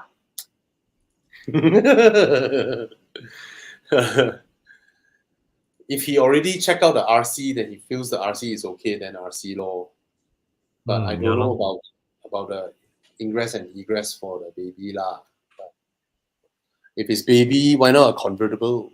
Easier to put a baby chair. That makes sense. Right? A 4 Series convertible with the roof down, then you can put the baby behind. It is rarer, yeah. A 4 Series convertible, yeah. The seats are proper usable. The rear seats are proper usable, bro. 2 + 2. And find M4 convertible can find that price or not? No. Can. M4 can get 250. Oh no, 250. M4 convertible cannot 4 Series convertible can. Oh. M4 convertible 299. Buy. But I think someone bought it already. This one. The guy who came for our drive, who brought a dog. Oh, with the dog, right? Yeah. He bought this unit. There's another one, white color one. M4 2016-19 F80. Oh, this coupe. Sorry. But really, the M4 does a lot Yeah. If you don't want something that's too mainstream, then get an M low. What else? We are enjoying this, You're trying to help him get a car, bro. Yeah. It's genuine and quite interesting situation. Yeah. Carly's cannot find M4 convertible. How about this is a big stretch, right? How about this is not my favorite recommendation. How about the Panamera? Oh, no, look at what he said. I love your thinking. The soft baby seat convertible, right? See? All right. You got what? What up? What is you got it for him. M4 convertible. So time to appeal to Minister of Finance for extra budget for the M4 convertible. Okay, done. Done. Hey, Good luck. you can do road trips with that car, bro. Right? You Yeah. can do road trips with that car. And Yeah. you know, on your weekend toge, this car can give you the fun you need, right? Yeah. And it's so cool with the top down, man. It's not it's rare lah. It's rare, yeah. Because the baby will be in the seat from, you know, only for like 3-4 years, you know, or 3 years max. After that, I tell you, they want to behave like an adult when they are 4 years old. They want to maybe on a booster seat. They don't want to sit. They see the baby chair. They feel like, hey, I'm not a baby anymore. I'm a grown up. I can walk. I can run now. You know, I can hold my own milk bottle. You know, so by the time it will be great for them to experience a convertible. They will love it, for the kids. Okay, come. All right. Countryman or GLA? Ask by Yiping. Countryman. Countryman. Countryman. Countryman. I think Bobby was No not challenge. Countryman, right? No challenge. All right. The new Third GLA. generation Mazda compared to Mazda, Japanese rivals in terms of maintenance, reliability. Can't get many reviews about the Mazda 3 in Malaysia. The Mazda 3 third generation is the Sky Active generation. There are a lot of reviews, bro. Lot. No, he's talking about the Sky Active generation. That time Sky Active predates all the YouTube stuff in Malaysia because Malaysian media hasn't started big on YouTube back then. That's why you can't find all this. You know, it's on printed magazines or, you know, websites that you may not have heard of now, like Auto World. Yeah. You know, Con used My to be review there. is probably there somewhere. Yeah, but it's just a new car review, so no worries on maintenance lah. To be honest, it's no worries lah. It's a Mazda. Mazdas are everywhere. Reliable. It's reliable. Yeah. I've spoken to some friends who own this generation. They say the maintenance cost is not as cheap as, let's say, their auntie's Vios or It's not Honda. gonna Sometimes you may be waiting for parts to come, so it's not. Sometimes you can just Vios is like, oh, fuel pump failure or whatever. Let's say assume like something failure, right? Or today can get one, then today fix and your car go out already, right? You know, Nobody can match Toyota lah when it comes to all these things. Nobody can match Toyota. So your wear and tear parts might take some time to replace. It's slightly more expensive. Yeah. When I say slightly, I think, you know, it's not Toyota price lah, but it won't like has catastrophic failure kind of thing. Is that kind of reliability. It won't put you on a flat bed. Often. It won't put you on a flat bed. But you got Mazda Sorry? Mazda suspension bushes are known to wear faster than the others lah. But it's not like what they said earlier. It's not catastrophic. It's normal wear and tear of a car. Cool. I hope that answered the question. Dennis Boone is asking, looking to upgrade from a Tiguan 1.4 Highline, which I like that car. I used to have one. What do you recommend? New X3 or used X5? Budget 350K. Wow. Where? Because the used X5 would be a plug-in hybrid, I would recommend you to go X3. 350K. I know what Thomas is searching. Cayenne. Makan. He's searching for Cayenne. He's searching for Cayenne. No? Cayenne, yes. Diesel 3.0. Facelift 258K. Get something higher. His budget is very good. So can get some nice... Bro. I got it. Current gen Huh? Current gen can get. No. This one. What? Oh, Diesel S 4.1. Right? What the hell is 4.1? 150 Newton meters of torque. Right. And those puny rims. So we have a good friend that has this exact car, and it goes like stint. You know, it's crazy fast, crazy powerful, and it's super fantastic. economical. Yeah, it's fantastic. Right. fuel efficient. And let me tell you Oh, yeah. something, like compared to compared to like the X3, right? This the size, the way it cruises down the highway, you feel a sense of like is different. You have this like upmarket feel in the car.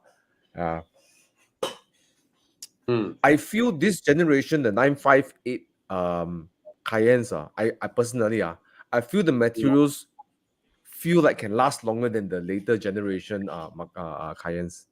The Yep. build quality feels much more solid. It is.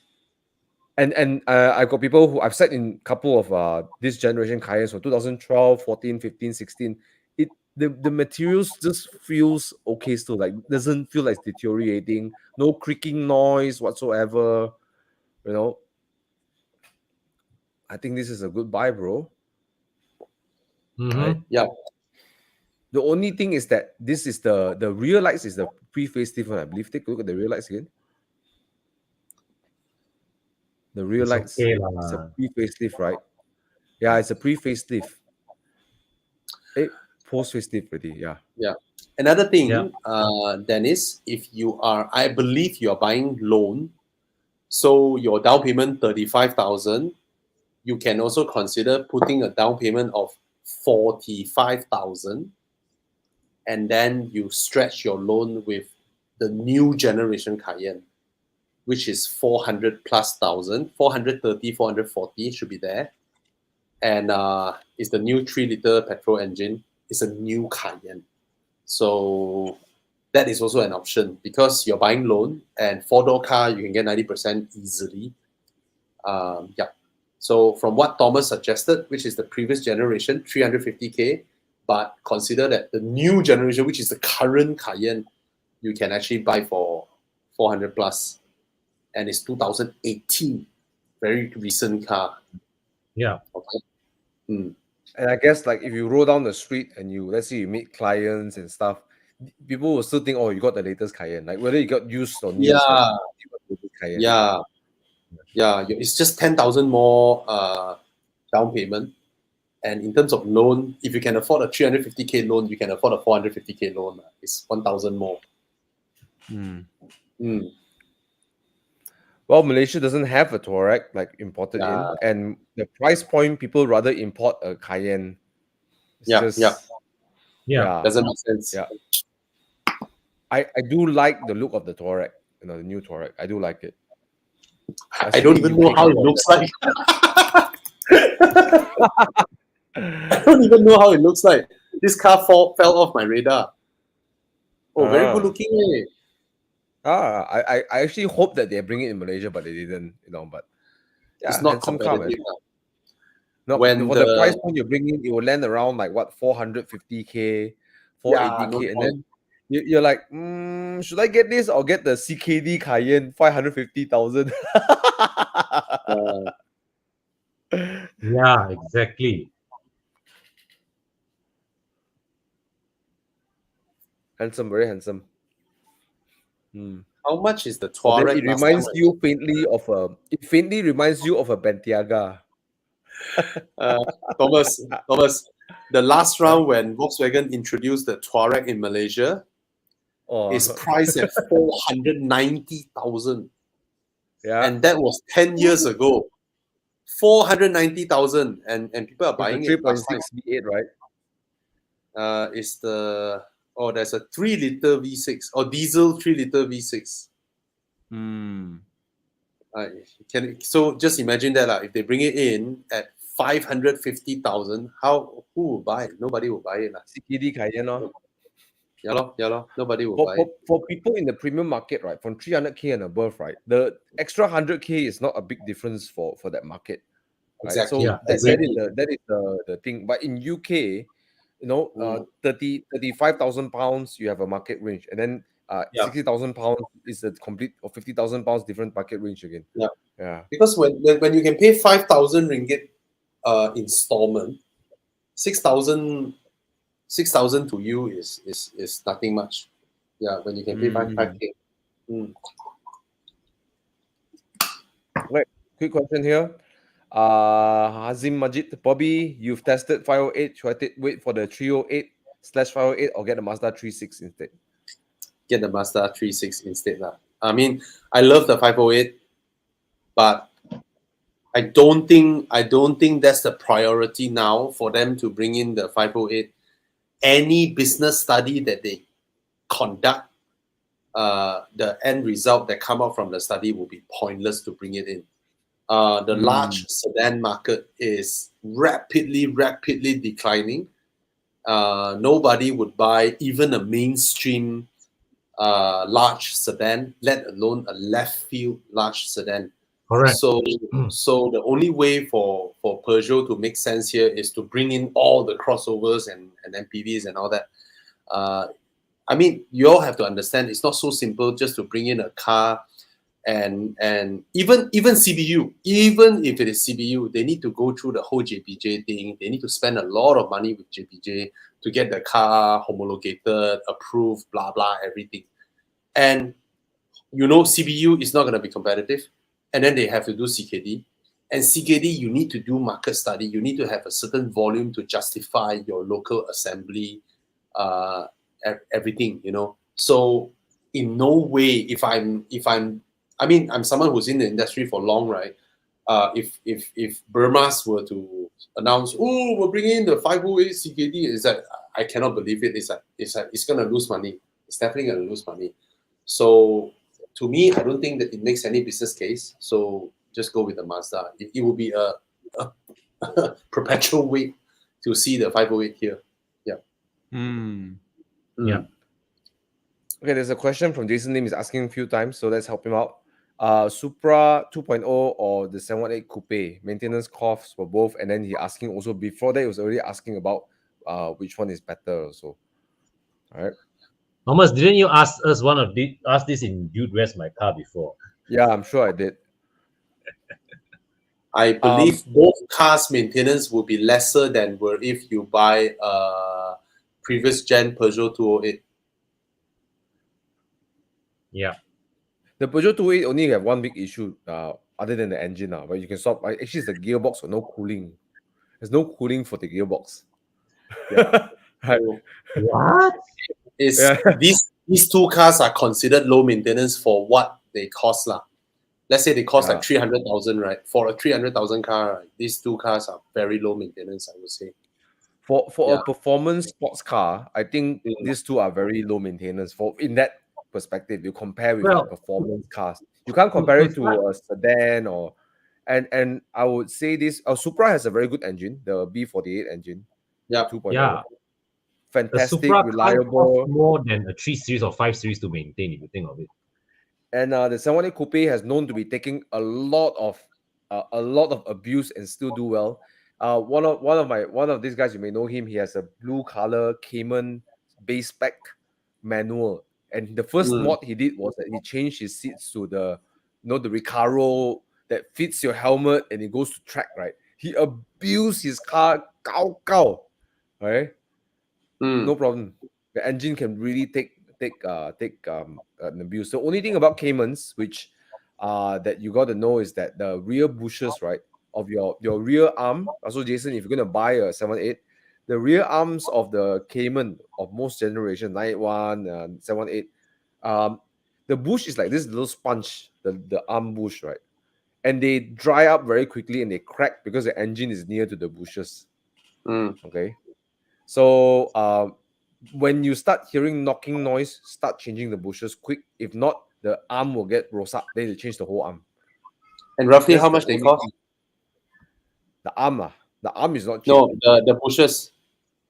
Bushes, I think Uncle Mike can do for you. Maybe including the labor is expensive because you have to disassemble the whole thing, right? I think like 2K for the bushes for the But you can change the bushes only. Can Uncle Mike can do it? Yeah. That's how. So either you change it back to the original spongy one, then they will start cracking again, or you change it to the PU one, but then you'll get very stiff. Then you have to play the suspension, no? Yeah. But either way, that's something you have to do it before the arms go away. Yeah. That's the proper way, lah, Con. I mean, coming from someone who has Audi front and rear multi-link suspension, right? That Dilo, one side 5 arms, one side 5 arms, one side 5 arms is 10 arms, you know, and they're not crazy expensive. One arm is like 1,000. They're not crazy prices, but when you add up all of them, right, it's crazy. So Yeah. most people, I think 90% of people out there, they will just pump out the bush and just replace with a silicone one. So that is a way, because you look at the whole arm, right? The whole arm got no damage one, you know. It's just the Correct. ending, the bushes cracking, and But you if just need the- to pump it out and then replace with a silicone. That's it. But if the bushes worn out too much, and then Mm. the arm can get damaged. So you Yeah. you do that before the arm gets. I mean, take mine. There's no sensor there. Okay, there's no sensor to tell you, oh, please change this, please change this. So the only thing I'll let you say, Jason, is that's the only thing you got to watch out for, lah. All right. But Because other when than the that, arm starts scraping, you know, the metal Yeah. starts scraping, even if you buy a replacement bush or silicone, they will not sit well in there. yes. Yeah. Mm. But Jason, it sounds like his first time entering this kind of, and for anyone who's listening this, entering this kind of price range of sports cars. These cars are Preventive for its maintenance. performance it can produce, right? Its reliability and the price of maintenance is very, very relatively low. Okay, if you hear Ferrari 458 owners or 48 owners tell you, oh, my brake hose is like few thousand ringgit, okay, or my coolant pipe cost like 10,000 plus ringgit, what, all this nonsense, then you will know that these cars are super cheap to maintain compared to those. Yeah. Just do preventive maintenance. Don't drag, because everything is linked to another thing. Just don't Yeah. drag. Lah. The chain effect. Yeah, just change the Yeah. orange bushes. Uncle Mike, yeah. I don't call him Uncle Mike, I call him Mike. His age may be nearer to me than I am to Thomas.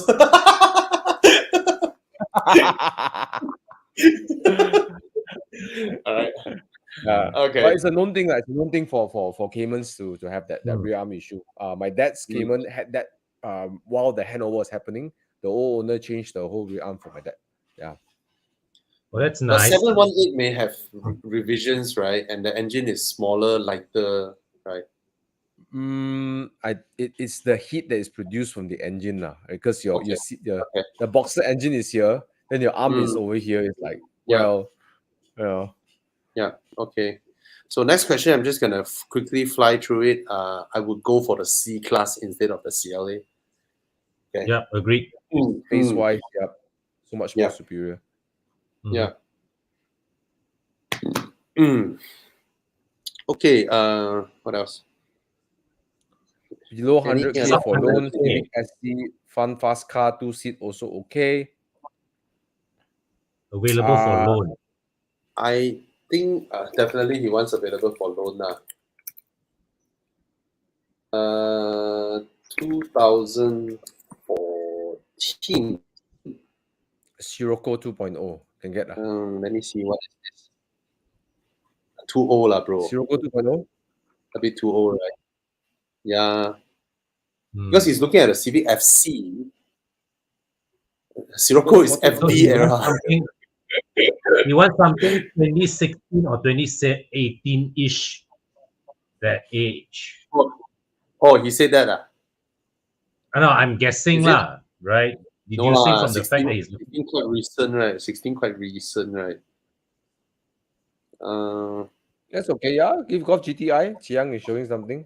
yeah, Yeah. good choice. Yeah. I was trying to look for Mini, the current gen Mini. I don't know whether I can find 100K or not. 3-door. 3-door has a lower resale value than 4-door. Funny, right? What you found? Yao Mo. found? Okay, guys, look at this. Davis, look at this. Yes. 100K only, bro. This is the Fuck. Red Bull edition. Fuck. And how old is this? 2014. You can take loan. 14. 14 100. Okay, the mileage is rather high lah, right? Okay, but it's a Red Bull edition. The 265. What's the mileage? 113. 113. it's a bit high lah. But look, if you don't mind, then I think this is a Red Bull edition, bro. Nego until let go. Come, you go Nego. 85. Oh, I love this car. The beauty about You see, that's the thing. beauty about this the Red Bull Satya edition Neo is that Lotus. Yeah. no, the beauty is that you Sorry. will have some sort of value retainment of this car because it's a Oh, of Megane course. RS Red Bull edition. Yeah.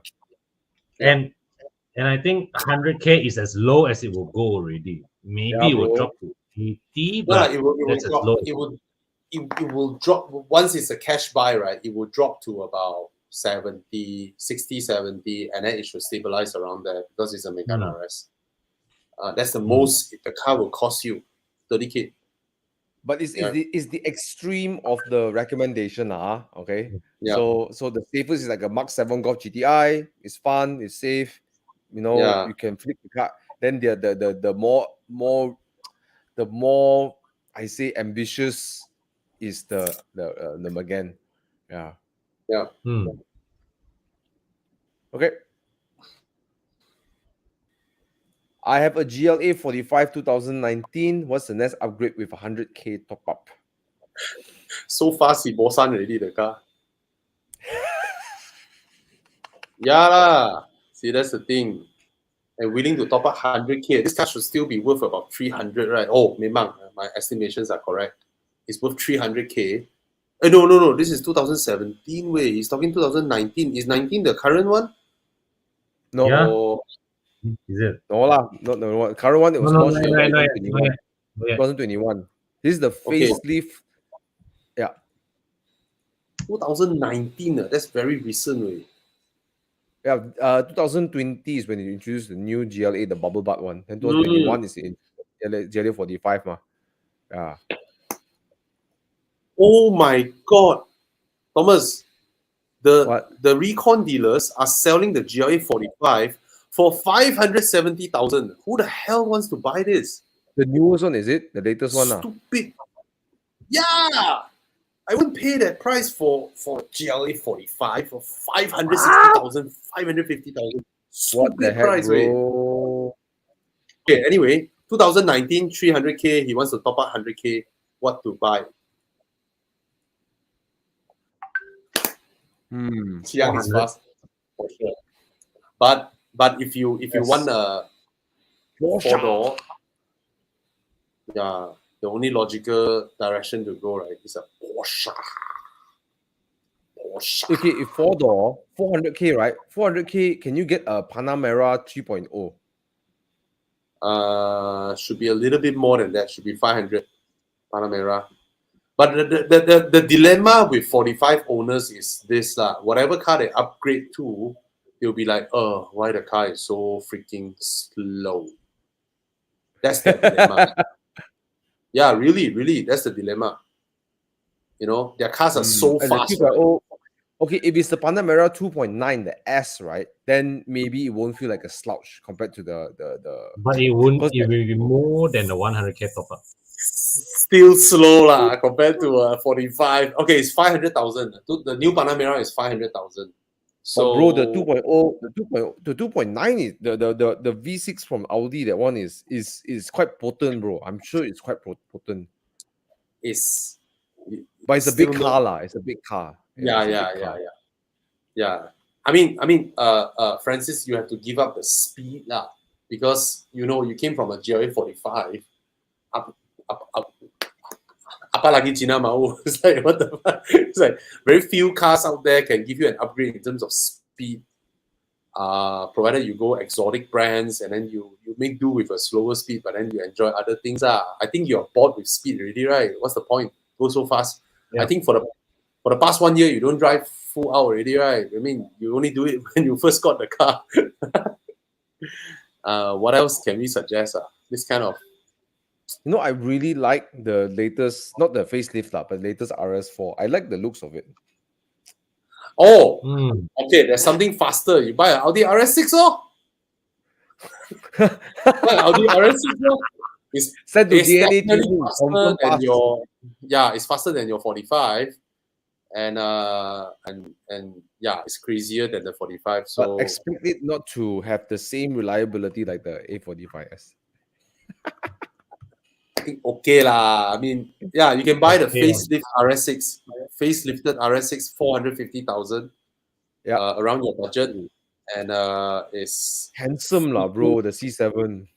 it's freaking fast. Chiang, you wanna flash up some RS6 and show him or not? It's Handsome I lah, can only handsome. say it's fucking fast. It's just By the way, Mm. because last session we had some fun with like asking what is your next car or something. I prepared some dude, where's your car, just so you know. Oh All yes, right. let's do it. Yes. Let's do it. Oh, I'm getting tired out answering all this. Sorry, I mean, if, okay, we if answer a few more. Okay, so Yeah. I think Francis, I think you should try a RS6. Yes, the speed is brutal. Okay. yeah, it's not as slow as the Porsche Panamera, you know. No, it's way faster than the Porsche Panamera. This car plays with McLaren on the highway. Okay. Okay. A few more questions. Okay, let's go. Planning to get a fun hatchback weekends roundabout. Swift. Swift. Yes, Swift. Mm. I think Swift. Con will agree it's a Swift. Swift, Yeah. Swift. Yeah, I Honda just wanna- Jazz. Oh my God! Throw the Honda Jazz out in this. Fun? No Honda Jazz. Swift lah. It's a Swift lah. Get the Yeah. Swift. Okay. This one. Do not buy the C350E. Do not buy the C350E. It will either break down tomorrow or the day after. Okay. It's Yeah. the most unreliable plug-in hybrids out there. Just don't. Or wait for a new car like HRV. HRV, you need to wait 1 year. So Yeah. you have a healthy budget, 150K, you can buy a lot of stuff. There are a lot of great cars for you to buy for 150K. So try and slim down your choices. You can go for a C300, but I don't think they are that cheap. So No, there's a reason they are why not. 350E is so cheap. Just don't. Okay. You want a hybrid, plug-in hybrid, you go Volvo. Okay. Hmm. Yeah. So what else? Do we have? I want to buy a Swift How Sport. about a new Swift About Sport? And then I just 140K brand new. the price range. Mm. Mm. Swift Sport is very good, even though it's expensive. 140,000. There's a very sweet feel to the way the car drives. Oh, it's Okay, outright. I wouldn't put it in sports car. Okay, it's not Yeah. sports car level. That's more something like a Clio RS or Megane RS in a hatchback world. But it's fun. But it's fun. Fun. It rides bumps so well. It 9 goes so points rough for fun. so well. Yeah, it scores a 9 for me. This car is amazing. It's amazing. You will enjoy it. You will be smiling from ear to ear. I mean, however much we praise the Mazda 3 handling, right? The Swift Sport will tap out the Mazda 3 everywhere, anywhere it goes, because it's not only it doesn't only handle well. It's fast. It's fast. Yeah. For its price point and its segment lah. It's a fast car, and the suspension is so good. You can just fly over anything. Mazda 3, you need to slow down for speed bumps. The Swift Sport don't need to. You just fly over it like a Ford Fiesta. Right? It's a fantastic car. Not cheap, but you will have loads of fun. For this kind of money, Correct. nothing is more fun out there. Literally Yeah, nothing. agreed. Nothing. Right? Yep. It looks good, I mean, man. you can't buy a new Clio RS. Yeah. Yeah. Okay, I think we Okay. answer 2 questions before we go play Do What's My Car. How about that? Yes. Yay. Yes, sir. Okay, I want to answer Yes, this question. sir. Okay. Okay, I know it's the M2 question. I just want to answer it. Okay, yeah. Okay. But maybe Bobby and Con can also share your inputs. For me, I feel like the E90 M3, right? I didn't quite like it. It feels like it sits very high. Engine's a bit big and lazy, a bit lazy lah. It's albeit a very potent engine. I feel that it's heavy. Didn't feel as agile as the E46. This doesn't feel tight. The M3 F30 F80, I don't know also, like this doesn't feel as tight as an M car. You know, I think maybe because I'm stuck with this romantic version of the E46 M3, right? I'm stuck there. for And the the M3, M3. right? I think the E90 the experience really dominated by the engine, by the V8 engine. But M cars is not about the engine. M cars is really about how It's it about drives. the scalpel precision. Yeah. So yeah, M2 is just I totally get why the M2 appeals to you, man. I totally get it. maybe because I'm romantic with the E46 M3. Maybe that's why. And someone like Bobby will be like, "Oh, I'm E60 is like the M car." Yeah. Have you driven an E46 M3, Thomas? Yes, the gearbox slaps you in the face every time you hit the pedal. Oh, that engine, that S54 engine is amazing to ride. I just like the short wheelbase lah. All right, congrats, Shafiq. Hey, congrats, bro, Shafiq. Yeah. I think Bobby's like bored already. Bobby's like, Proper upgrade. Thomas No, already no, M2, I saw M2. this. I saw this comment. I just want to highlight, Mr. Navindran. If you have a question for a car below 100K, then you ask the question, then we'll answer. Right? People ask us Porsche, people ask us Supra, ask us 5 Series, then we answer what they ask. Okay, so if really, you have a question, then you ask. All right. I don't understand. What are you complaining, right? Yeah, bro. Hey, we did answer 20K, Suzuki Swift, Honda Jazz. Exactly. We answer every week. We answer like Iris, Myvi, Saga. Right. Yeah. So you need to know something, you just ask. You just tell us your budget. Your budget is 30K, 40K. Then We're here to we help spend you answer. our time and look for something, to genuinely answer you. All right. So I do understand that. Okay. This one, a quick one. I would go for the CX-5 2.5 turbo because first of all, the HRV is a long wait, and all space. Do you need that all space? Because to be honest, the third row is a +2 more than a real third row like the CX-8. Okay, so up to you. But you can treat it as a hidden function. You can just fold the seats and treat it like a 5-seater, and it has 2 additional extra seats when you have the emergency in need, which the CX-5 cannot do. All right? I got one suggestion. Yes. Hyundai Santa Fe 2.2. Hey, bro, listen. It's big. You got a proper like rear seats. Okay, the diesel is reliable. Okay, and the looks will last for the next 7-8 years. It's handsome.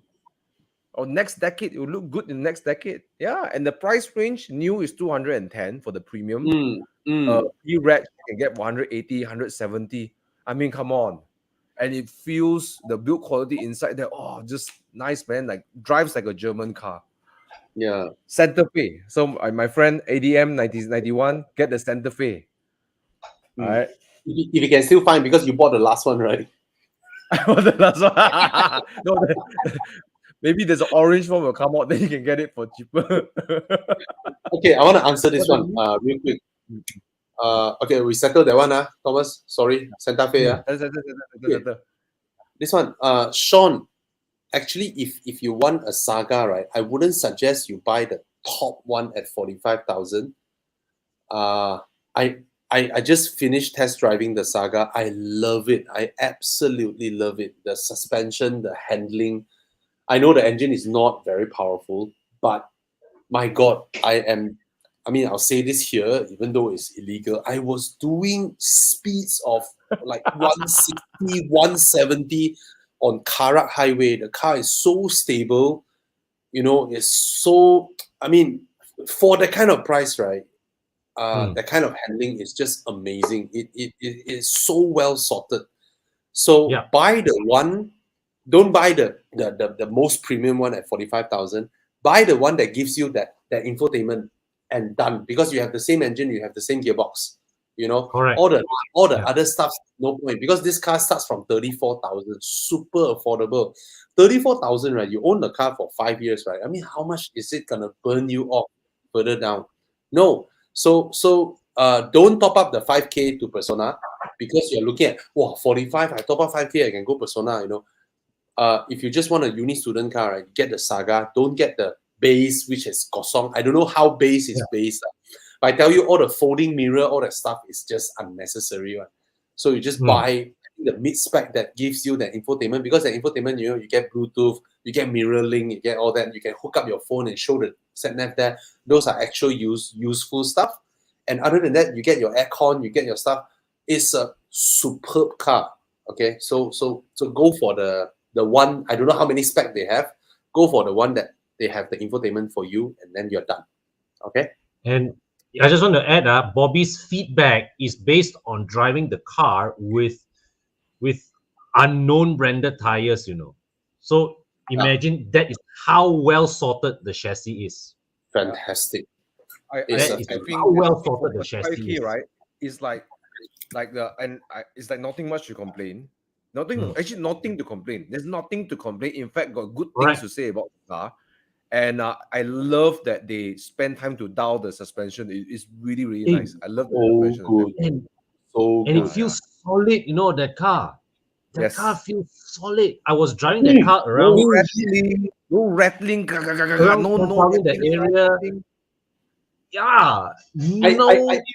I shot the video. I shot the video recently on TikTok. Right, it's a very popular thing where people go into Bentleys and Rolls Royce, and then they on the camera, and then they just press the dashboard and listen to the sound. Right, the Saga literally has none, absolutely no sound. I was so surprised with the fit and finish. You got, guys, any one of you with a Proton showroom nearby, right? Seriously, I challenge you guys. You go into any Proton showroom, go into the new Saga, right? You're on your phone, you just freaking press the whole dashboard, the door panel, and all that, right? I don't get even one little creak is not existent. I'm surprised. It's I'm really already honest product. surprised. Yeah, It's really honest product, and they package it so well. And yeah, I mean, for 45K, it's like for econo box, it's there's no complaints and there's good things to say, man. Yeah, so don't go for the Persona executive. I think the Saga will be great. Yeah, and yeah. Oh, you need to go the 1.3 premium to get Android, the 7-inch touchscreen. So you have to go up to 41,800. Okay. Okay lah, 41, 3K more. 3K more. Okay, now it's really 12. Usually, do as my car takes around like 20 minutes minimum. Come. Come. Thank you so much for your guys. questions. If we miss your question, please you can PM us on Horizon Facebook, and then if we see the question, we will answer you. And I'm sorry if we couldn't answer all your questions. Okay, so yeah, let's play Dude, Where's My Car? Yay. All right. So for those of you who are new to this thing, last year, Thank you, Thomas. 2020, I started Top Gear with Bobby and Con, and so it's basically interviews and stuff. And since the pandemic has lifted, people stopped watching a lot of live shows, so we consolidated everything to just the Monday. But yeah, I thought it was fun to bring back something that was really fun in Top Gear. Oh yes, I love it. I love so this. My Car is very simple. For those of you who are watching it, you can participate with us by sharing what would you pick in the comment section, right? We're all able to hear the comments, and basically we're going to share two cars, and then you pick which are the two cars, right? There is a condition there's a scenario, context to it, right? So, is that a GTR? No, this is just an idea of what to generic. pick, right? The point I'm saying is that that you pick the car, and then we debate about it, and it's a fun way to learn about different models in the market as well. Okay, cool. So Come. for the first section, and Chiang, you can join us as well. Chiang is in the back of the house, right? Okay, round one. Now imagine this, Con, Bobby, and our dear audience. You are now in Italy, and you are in the south of Italy. You're going to go enjoy, you and your wife, or you and your girlfriend, or whatever. You're going to enjoy a nice road trip for like 2 weeks. 2 weeks, huh? You're going to drive a lot. So which of the two Italian cars would you pick? Of course, it has to be a cabriolet, right? Would it be a Fiat 124 Spider? Is it Italian? Is it really Italian? But it's a Fiat. You know, a 124 Spider. Or would you? It's gonna be a I mean, look, multiply. first of all, it's a handsome looking car, isn't it? Right? Look at that, so handsome. Oh yeah. But this is only Italian by engine.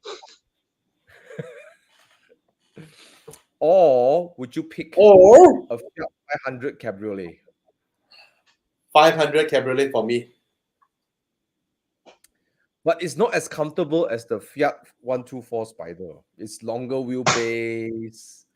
Wait. 2 weeks.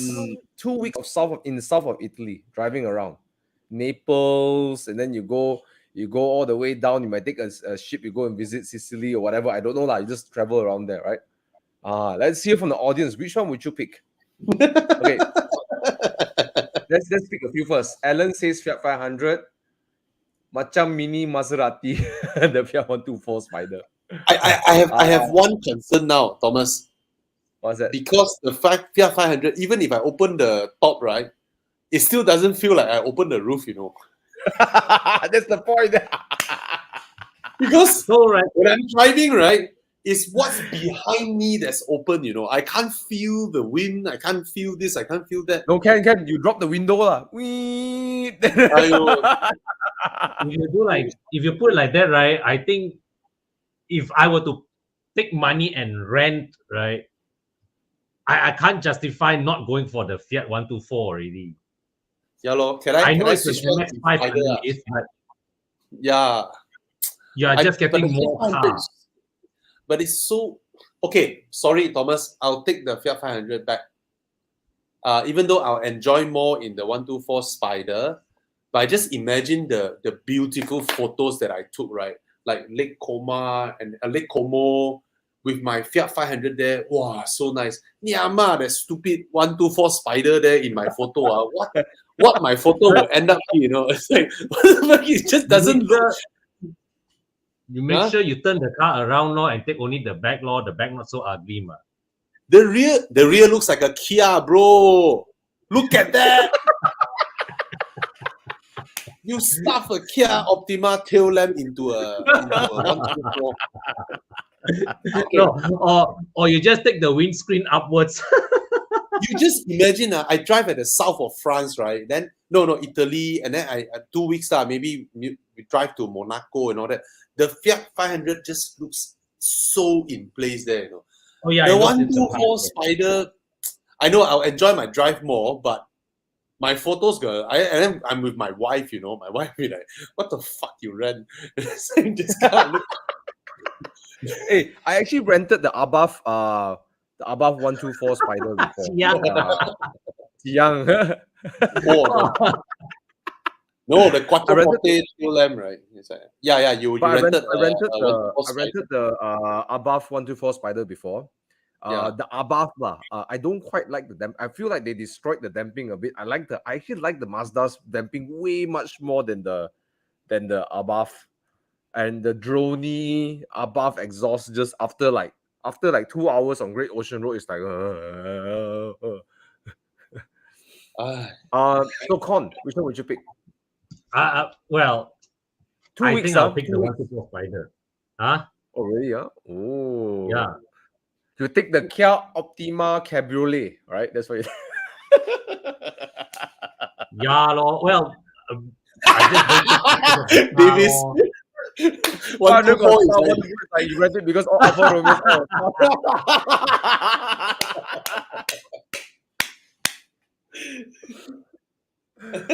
All right. Ooh. Okay. Okay, So Thomas, a lot of people what are would you pick? 500 lah. What about Lexi, you, Thomas? Whiskey, Yeah. Alan. Before I go, Cabriolet, Cyril, John Doe. Wow, a lot of Fiat 500. 2 weeks 2 weeks. Derek picks the 124 Spider, but it's a landslide, guys. It seems like It's a Fiat 500 landslide, is yeah. like a landslide. Yeah. All right. Even Uncle Mike or Mike says this. Oh, Yeah. Okay. This is actually legit because I'm going to Greece by end of August, and I thought I'm going to the coastal areas. I looked up what cars I can rent. Right. I actually looked at the 124 Spider, MX-5, and the Fiat 500 Cabriolet, and I thought to myself like, the Fiat 500 is the cheaper one. Okay. Yeah, and I'm like, well, I can drive an MX-5 in Malaysia. I can't drive a Fiat 500 Cabriolet. I've driven the above 124 Spider. So I would pick the Fiat 500 Cabriolet because it's so damn cute lah. Come on lah, it's so cute. It's so cute. It's so Brandon ran 458 Spider. One day of 458 Spider can pay for 1 month of Fiat 500 Cabriolet. Hey, but Thomas, you think about it, when will be the next time where you can actually rent a 458 Spider and drive around Italy? Right? That kind of feeling is... No. This is here in two cars. Don't bring other cars in here. Hey, but when you are in Mallorca, you'll be driving Alex's Porsche Spider, right? His Spider is over there, right? Oh. Hello? All right. So cool. just rent the 4.5 for 1 day. Bring quick dry underwear and wash fit to smaller boot space. No space in the Fiat 500 Cabriolet. It's okay, bro. You put the convertible top down. You just put your underwear on the rear seat. It'll just dry up. Okay, let's go to the next. Dude, where's my car? So Bobby and I picked the Cabriolet, Fiat 500 Cabriolet, and then Con goes for the 124 Spider, aka Kia Optima Spider. Let's go to round 2, guys. We have 3 rounds. Okay, round 2. I know I like to throw in certain car brands that are interesting. Okay, now this one you like to throw in cars that won't satisfy us, one. you're like, you're in Italy. Would you rent the 458 Spider or the Huracan Spider? Then you see everybody whacking, but you memang don't want to let us feel good, okay. One. Hey, Let's Bobby, go to just the next be round. thankful you don't put a Round 2. multiplier Okay? there, wey. No. See, I still pick something interesting. We see the Italian team, right? We have a car designed by Pininfarina. Oh my God. Oh, Pininfarina car. Okay. Is this going to be the Seems Hyundai like Matrix? Yes, you are talking about the Matrix. Wait, what's the Guys, condition? What's the condition of this question? This is your only car you drive in Malaysia. It's your daily car and the only car you have in your garage. Okay? Oh Okay? my God. Hyundai Matrix. Hey, but it's a Pininfarina design car, guys. It's the same designers that design Ferraris. Okay? Pon. Imagine the next car is also Pininfarina, and then is that what NASA that one with the triangle lamp on the A pillar one. Wow. NASA, what is that? Is that? We got triangle. Yes. Serious. Okay. NASA Sutra. Wow. Also designed by Pininfarina. So, I want to learn Pininfarina. This one. Well, Pininfarina must have went through some tough times. No, you imagine, right? Okay, this is the only car you get to drive in KL. Okay, your only car. Okay, it's your family car. It's your whatever car. It's your Hyundai Matrix. Okay, Pininfarina design. Or would you go for a NASA Citra?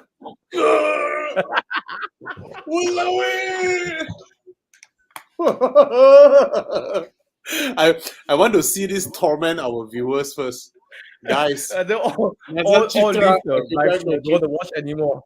Don't worry, we got one more round. Hey, why I see a viewership number like dropping one?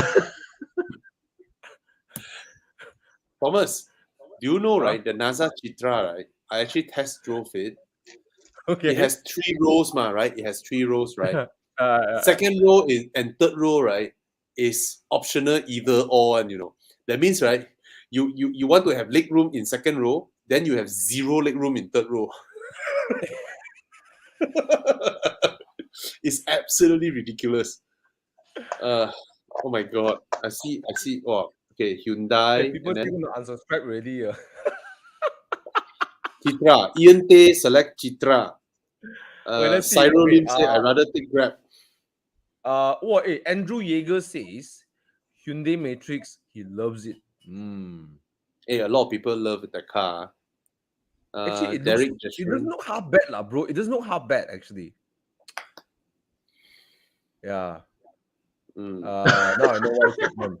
Davis is like, hey guys, this is the reason we don't do as my car is like, you think about it, like you go drinking or go to teh tarik with your friends and you just have nonsense talk about cars.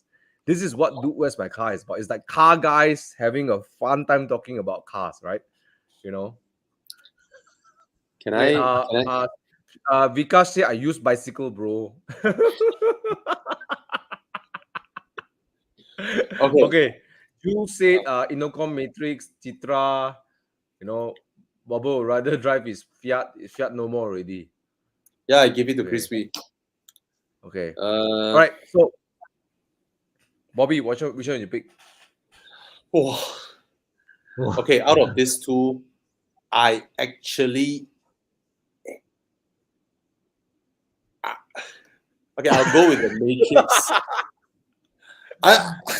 The Matrix won't be so hated if it's not called the Matrix. If it's just called like some Hyundai Flora, you know, something that is not so masculine, right? Then fuck the car look like that. Yeah, I'll go with the Matrix. I cannot tahan the Cheetah. I don't know, man. I don't know. I will go for the Matrix too. Well, this is I'll go for the Matrix also. Babies. Hey, you got two babies there. Jimmy asked which one is more reliable. This is the.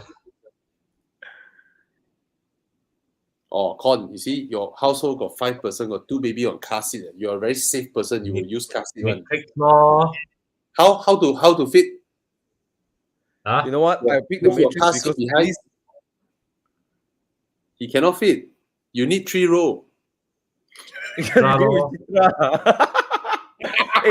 pick the Matrix, right? If I pick the Matrix scenario, I pick the Matrix, I can still tell people, hey, my car is designed by Pininfarina. If you pick the Citra, you can say my car is a sister company of the other car that was designed by Pininfarina.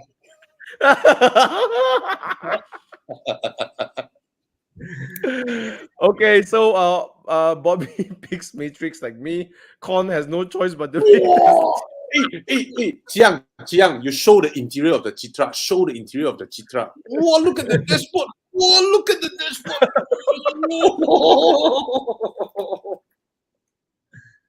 Look at the dashboard of the Citra. Wow, faster.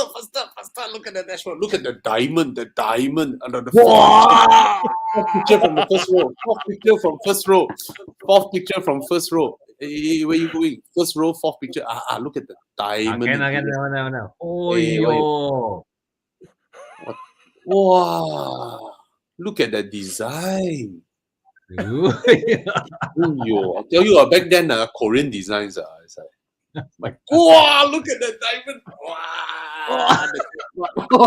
Hey, that's not a diamond. That's like Captain America's shield, man. This is Captain Korea's shield. I can almost imagine the manager of the designer is like, give me something that I've never seen before. I'm tired of people saying we copy Japanese cars, you know? Okay, boss. Okay. Okay, come. Last one. Let's move to the last one. Okay. All right, guys. We have to end this on a high note. So we have to go with more cylinders and more power. Thank God. And something that increase your testosterone level. Okay. We're looking at now, recently, somewhere during MCO, right? This car was sold for 1.3 million, right? Now, I think most people like me and Bobby and Con would agree that 1.3 million for this car is a bit too high. So let's say you have 1.3 million. Okay, which would you pick other than the Skyline? Okay, would you pick this? An Aston Martin Vantage V12. Whoa, look at that. Shaft tightly into that small body, shaft into that body. Right? Okay. And look at that rear. I do like the rear of this car. Looks nice. Yes. Well, it's difficult to argue against this. Yeah. So, Bobby, I think you already picked this one, already, right? Of course. Well, let's see the next one first. Okay, the competitor is also a V12, but comes Wait. from Italy. Oh, V12 I NA. I thought you are asking us to choose between the R34 GTR and the Aston. No, R34 is Vantage. just a reference of a price point, an approximate price point, 1.3 million. Right? So this comes from Ferrari V12. It's the Ferrari F12 TDF. Hey, this cannot be same price. Both cars cannot Hey. be same price. No, the Aston Martin is around 1.3 after duties, 1 million, 1.2, 1.3. Okay, let's just assume it's around there. Okay. The TDF also is around 1.3.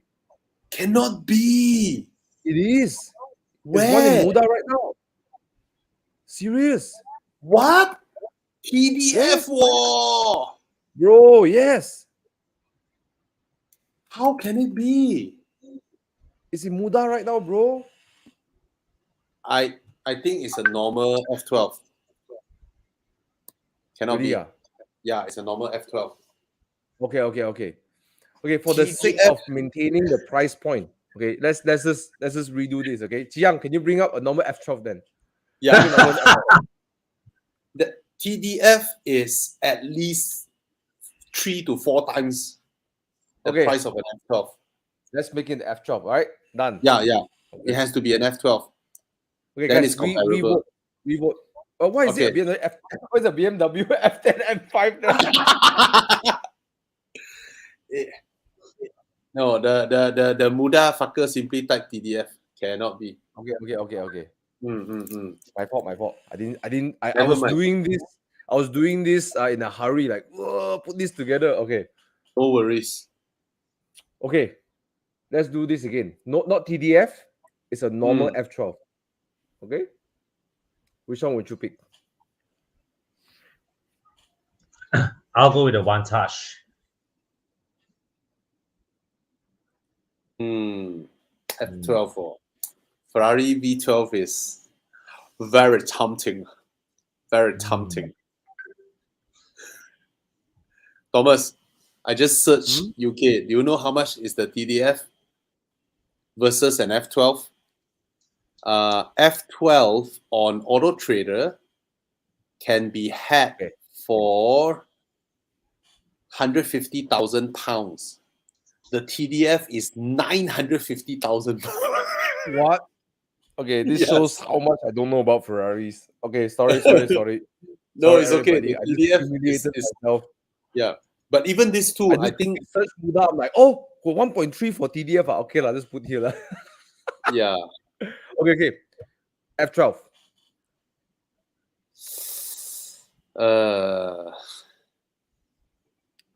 One is an extremely rare V12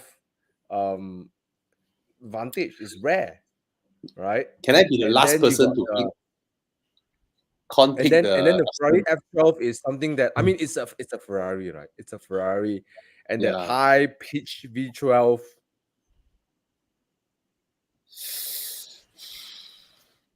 Okay, Con, what would you pick? This guy I think the doesn't one know car. this guy doesn't know his Aston Martin compared to a Ferrari interior. Okay lah, this gen of Ferrari is not that bad lah. It's not the F430 generation, you know. Well, you still get a lot of plastic instead of milled aluminum for hinges and stuffs. Thomas, you pick first. Con pick first. I Con pick pick one already. I pick Aston. Oh, Vantage. Why would you pick the Vantage? I'm between Aston and Ferrari. I'm always for the more understated, um, the understated aura of Astons. Hey, but look at that car. It's not understated, bro. Look at that. Well, you that pick nose the drill. picture of one that is not understated, ma. Down there is like the mouth, and then the top is like some. When you go Chinese temple, they chop your head. Your turn, Thomas. Your turn. Your pick Thomas, now. who would you pick? Which would you pick? Because you are the one out of us who can afford these things. No, bro. Come. Okay. Oh, okay. I really like the Aston V12 sound, bro. The sound so good. Oh, but the Ferrari also sound good. Oh. Thomas stumped himself. Yeah. Let Thomas pick. Okay, let's see for the audience. Okay. Vantage F12. Logan says Vantage F12s look nice, right? Elvin, you can get a manual really rare. Yeah, if you can get it, that's great. With a dog leg, shifter, you will get Vantage. You watch Jeremy Clarkson's review about it. Okay, F12 if single, Aston if married. Okay. Aston Martin. Wow. F12 doors doesn't go up. Doesn't matter. It doesn't matter, bro. It just sounds so good. F12 all the way. Mind It's you just for a lot the of engines, F12 here. man. Oh. Thomas. There was a point of time that I'll pick the Vantage, but somewhere in me wants to feel an Italian, like feel the Italian emotion, Yeah, Ferrari F12 for me. Although the rear looks like a uterus sometimes. I can't unsee that. It does. The rear looks like a uterus. Bobby said looks like a uterus. You can't unsee that. This one. So which one is it for you? F12. And in Malaysia, F12 is cheaper than the V12 Vantage. V12 Vantage got one in Langkawi for 600 plus K, I think. Yep. Yeah, by Langkawi. See, this one tax paid 999. Oh, this one 538 V12 Vantage Langkawi. Langkawi. Yeah. So after paid duties, it's 2016. We can still take loan. Yeah. But it's Langkawi. So okay, you're picking the F12. I love the fact that the engine is in this body. I just can't stand those scoops on the top. It just for me, like, why? Because Astons look so sleek and nice, and then those things are like, well, you can reduce the effect by having them not contrast painted like this example. You can walk up to a normal Vantage, bro. You want carbon hood? Let's with him, then you get a normal Vantage hood. The 2 liter small little squares on the Vantage V12, the middle one, the 2 liter squares one. They also put those 2 liter squares on the Aston Martin Signet. Anyway, so you've gotten your pick. V12. So F12. F12. I would also pick the F12 actually. I mean, Ferrari V12s are another thing lah. And there's something about driving. I don't know. I don't like the looks of the F12 that much, but okay, maybe I'm saying from the perspective of someone who already has a Aston V12. So I would love to have a Ferrari V12 because at high revs, Ferrari V12s sing.